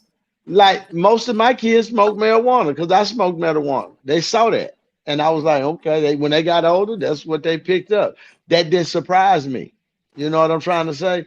If they, because I think you pick up what you want to pick up. If it's good or it's bad, you're going to try things. You know what I'm saying? Whether you see your parents do it or not. You know what I'm trying to say? That's not an excuse for that, but I'm just saying, yeah, most kids gonna mimic what they see in their house. If They they gonna parents do it was an no alcoholic, matter what you they tell gonna usually drink. Yeah, they usually gonna drink. Yeah, they gonna do that. That's them. what my daddy did. You know, so Yeah. Yeah, I think we definitely got to evolve as parenting. You know what I'm saying? We got to keep the yeah, narrative yeah, going. yeah, You know, like yeah. another one that my grandpa taught me, and my grandpa, he was vigorous when he said this shit. He hated when people when he used to hear people tell kids that he told me, he was like, let me tell you something, son. Don't you ever listen to that bullshit when people tell you experience is the best teacher. He said that's a fucking lie. He said, let me tell you something. You want to know what's the best teacher? Knowledge. He say, learn what not to do. He say, because guess what? If you and 4 other niggas go jack somebody and you get shot in the head, how you gonna learn from it? You're dead, nigga. Know what not to do. He said, you do not have to go to jail to know jail ain't good. You don't have to smoke crack to know crack is whack. He say, knowledge is the best teacher, not experience. And I preach that to my church. Learn what not to do. Experience it. It's like we done glorified that. We done made that like a trademark. Can No, nigga, can no, I nigga, no. can I It's can I not the ask you a best teacher. question? Lucky if Can I you ask you a live past question? it. Can I ask Yeah. you a question though? Is experience knowledge by you experiencing something? Ain't don't you gain the knowledge from the experience? Not Like necessarily, vice no. versa? I'm just Nope, asking. not So you necessarily. don't? I ain't saying you don't. I ain't saying you can't, but it doesn't mean that you will. Niggas have been to jail 20 times. Where the knowledge is? How did they practice the knowledge? How did the fuck? Yeah, They, I'm they just asking. Yeah. yeah. I mean, I'm just saying, yeah. But if they would have learned not to do it and just Yeah. understand that, hey, nigga, don't go to jail. It's not good. I I don't think you should have to go to jail to experience jail to know jail ain't the place to be. I really don't. But you know, some people I have to learned. find out. Some people have to find out, Rock. No, nobody has to, but I'm saying unfortunately, some people they have to. It's They need a that. name. It's a name for them type of people. Hard headed. Yes, sir. Stoops. Yes, sir. Stoops. Yes, Dummies. sir. Dumb dumb. Stoop crash stoop. test dumb. Crash dummies, nigga. I'm telling you, Straight I up. tell y'all every time, I'm glad y'all don't have to experience, but if y'all ever would, you'll see what they mean. There's some people you would meet down there that you be like, I see why you in jail. I'm talking about it ain't nothing that they're bad people. You just understand why. You like, why this nigga do this? Why he do? I mean, it's just people. And till you get around it, you wouldn't understand it. People are crazy. You'd be like, And damn, then, this is you what know you what thought kills of? me about that? Like, here's an example, and like, damn, man, we done been on punishment. Nigga, our parents was trying to teach us that jail ain't for us. Nigga, we were going crazy in that room. Niggas still went to See, jail. These niggas still went to jail still 20 want times. to say they didn't believe fat meat was greasy. Whole time your With them parents doing was that, telling, showing, hold up. So with them doing yeah. that though, you don't think that was in a way preparing them to go to jail if that was the road they chose to go down? No, See, because that's punishing a different side of somebody, the argument. yeah, but punishing wasn't supposed to be a regular thing. That's supposed to be you supposed to know when to practice certain forms of parenting. Like you don't whoop your kid just because you had a fucking bad day or every time they do something. So again, that goes to good parenting, bad parenting. Because you ain't, I don't think it's good. I don't think it was good that some of us got our ass whooped for every damn thing. That was I bad deserve parenting. that. I deserve the ass whoopings I got though. I was out there, boys. See, but yeah, but see, I don't describe.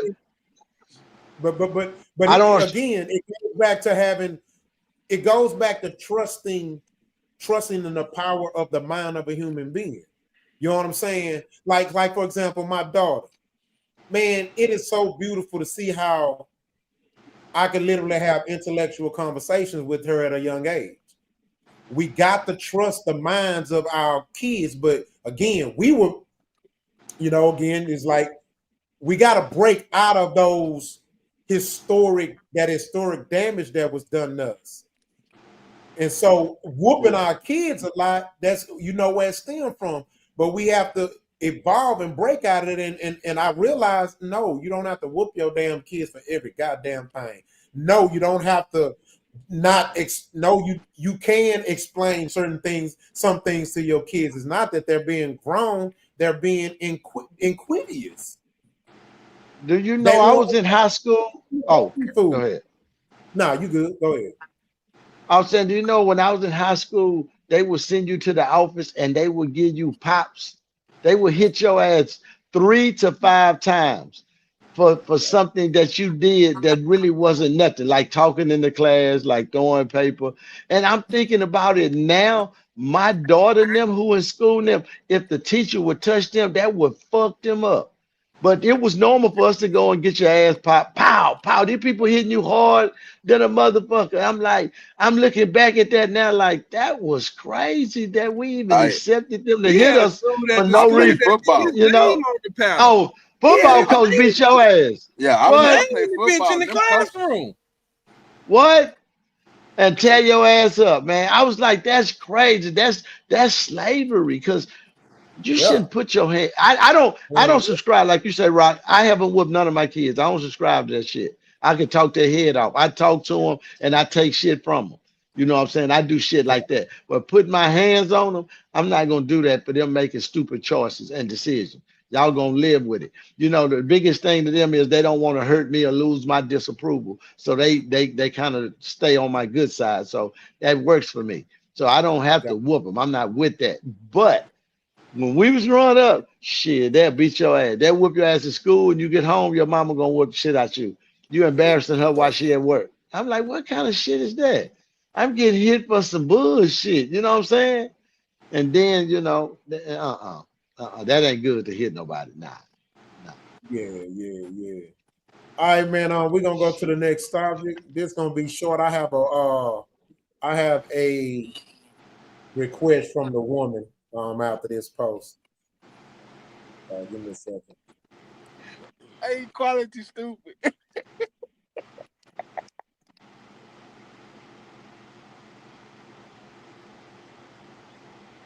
Morning. Y'all boys good? Y'all have a good morning. First thing you want to do in the morning is be active. So start your day off with a run. Hey, listen. Thought you already ate. Yeah, I ate all day.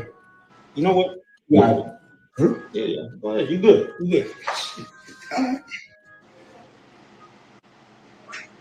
Oh, what the fuck, bro? This nigga too happy today.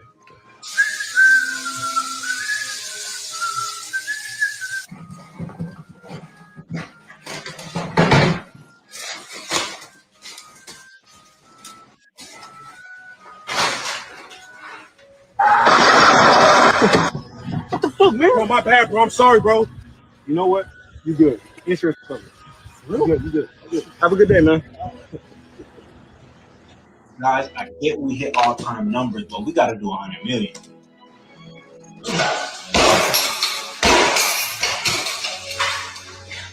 Good morning.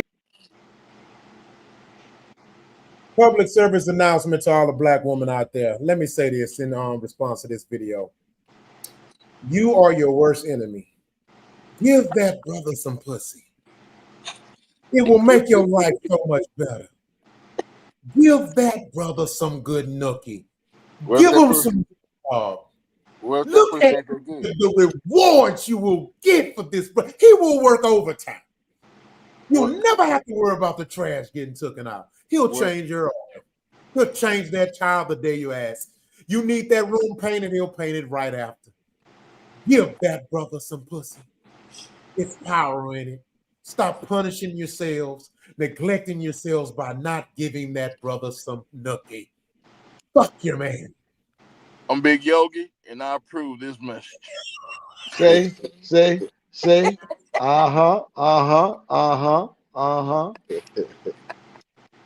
Just a little bit. Why do women make their life so fucking hard, bro?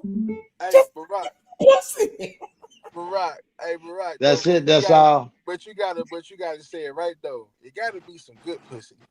You gotta give him some good pussy. See, you just gotta fuck the shit up, nigga. First let him give you some pussy. God damn. Richie fucking it up. Hey, I take my page out of Rich Blackman book, goddamn. Hey, man. Hey. What's good pussy though? That's with hair, without hair. You know what I'm saying? I'm trying. What make it good? Like macaroni. That motherfucker create that ocean water, boy. I ain't never had no bad pussy. That's what I'm trying to get at. That's all I'm trying to get at. That's where this is going. Hey, if a dude game straight and she willing, you can make some all right pussy, some of the best pussy. Shit. Get something different. Man, you can make some all right pussy. But some see, bomb. it ain't. But see, like this is my personal opinion. It ain't about the pussy. It's how you work that motherfucker. Do you ride dick scooting, or you gonna stand on your feet and bounce on that boy like a bounce house? You know? Goddamn. He working. Okay. She gotta earn something now. You feel me? It ain't about the wetness or the texture or the context of the pussy. It's how you work that girl. Work it. See how she feel. Women work off feelings. She need to know how she feel. Y'all are so sick, man. Y'all are sickening tonight. They are sick, bro. All right, Hey, so man, we're gonna now go to the topic. But again, start off by just giving them some pussy with kinks with that Yogi talking about. Yeah. All right, so one more, man, and we're gonna go. I really don't want to close the show without this because we gotta lay the truth down. Good morning. We're getting right into it. Who the fuck gave y'all this title as to call yourselves single mothers? Y'all bitches is not single mothers. Y'all are difficult bitches. A single mother is a female who raises her children or child alone because the father of her children or child is either incarcerated, deceased, or just a flat out deadbeat. So if your baby father doesn't fall under any of those categories, you're not a single mother. Some of y'all are baby mothers. You let the father see the kid, but you're just irritating. You're toxic. You want to argue. You want to be with him. Ugh, y'all know what y'all are. Y'all love that title. But the rest of y'all bitches are difficult bitches. Put that shit in your bio. You're not a boy mom. You're a difficult bitch. I call you up to get my kid. You say, yeah, it's cool. But let me ask you a question. You still with that bitch? What that got to do with anything? Click. You hang up. Now you sending him a long paragraph telling him how you're never going to see your kids, how he's getting put on child support. Does that sound like a fucking single mother to you? Or does that sound like a difficult bitch? Does this sound like a mother who's fucking tired, posted on fucking Instagram? Oh, I need a break. Postpartum is so fucking hard. You got the break, bitch. You so tired, but you got a whole bunch of mouth to argue with a nigga who just want to see his kid. You're not a single mother. You're a difficult bitch. When you bitches have conversations and you try to make yourselves a victim out, yeah, girl, I was with my kids all week and I'm a single mother. Stop telling bitches that. Tell her I'm a difficult bitch. Hey, Rock, before you go into your soliloquy, right, can I just say one thing? Hey, Rock, before you start your soliloquy, can I say one thing? No, you can go start the topic out. My name is Big Yogi, and I approve this message. All right. Say. All right, chime in. Quality, chime in. No, wait, hold on, Quality. Trust, come on, chime in. Yeah, I agree with that 100%. You know what I'm saying? Because they take that term out of context. If you got some help in the situation in parenting, you know what I mean, the child, that takes the single shit out of it. Y'all co-parenting. You know what I'm saying? So I'm all the way with it. Yeah, she definitely right. Yeah, bitch, you ain't no single mother. You just a difficult bitch. And you got a lot of difficult bitches out there. Gotcha. So Hey, quality. Oh, my bad. Now go ahead, yo. I don't want to personalize it, but my baby mama ain't never called herself a single mother.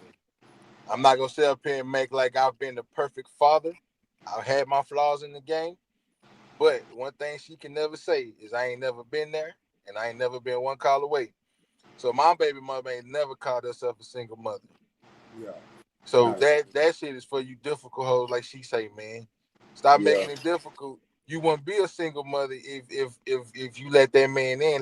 Now don't get me wrong. You got some situations where you got some sorry ass niggas, right? But a lot of situations, bro, it's just y'all closing that door. Y'all won't allow. You know what I'm saying? And then like when the kid get older and start asking questions, now your kid looking at you sideways because you was on that bullshit. Yeah. That's So it. before we go to quality, I wanted to kind of alter the topic of what she said because it's totally true. So I'm kind of gonna slide the conversation over because I've noticed this over the years. Do y'all notice that the most stuck up chicks, the most hard to deal with chicks, the ones who play hard to get the most, the ones who has the highest standards, the most standards, and the ones who move like they got the most options, the ones who go through man after man, they seem to be the single bitches with kids. They move as if they're 22-year-old college virgins. That shit is beyond amazing to me. Like, y'all should be doing more being humble. That shit is insane to me. What's your thoughts on that quality? Man, I agree exactly with Trust said. I agree with Yogi said. I mean, this is a psychological game that like I say, I feel like it's all taught. You know, social media and shit. It teaches you to have these type of feelings. This shit ain't this ain't reality. Reality is this, or reality is whatever your reality is, your situation. So, like Trust say, you ain't no single mother. Y'all just co-parent. That's what that is. Now, will you allow that man to co-parent? Will you allow him to have a say-so? There was a video I saw of a woman that was in court, and she was in court, the charges court, and she was talking about what she didn't want him to do and all this here. And the judge literally had to tell her, you're the mother, but he's also the father. He has the same rights you have. But to women, they don't think that way. This child is a weapon for them. This child is a sense of ownership to them. Like, I got it and you can't have it or something like that. So it's crazy.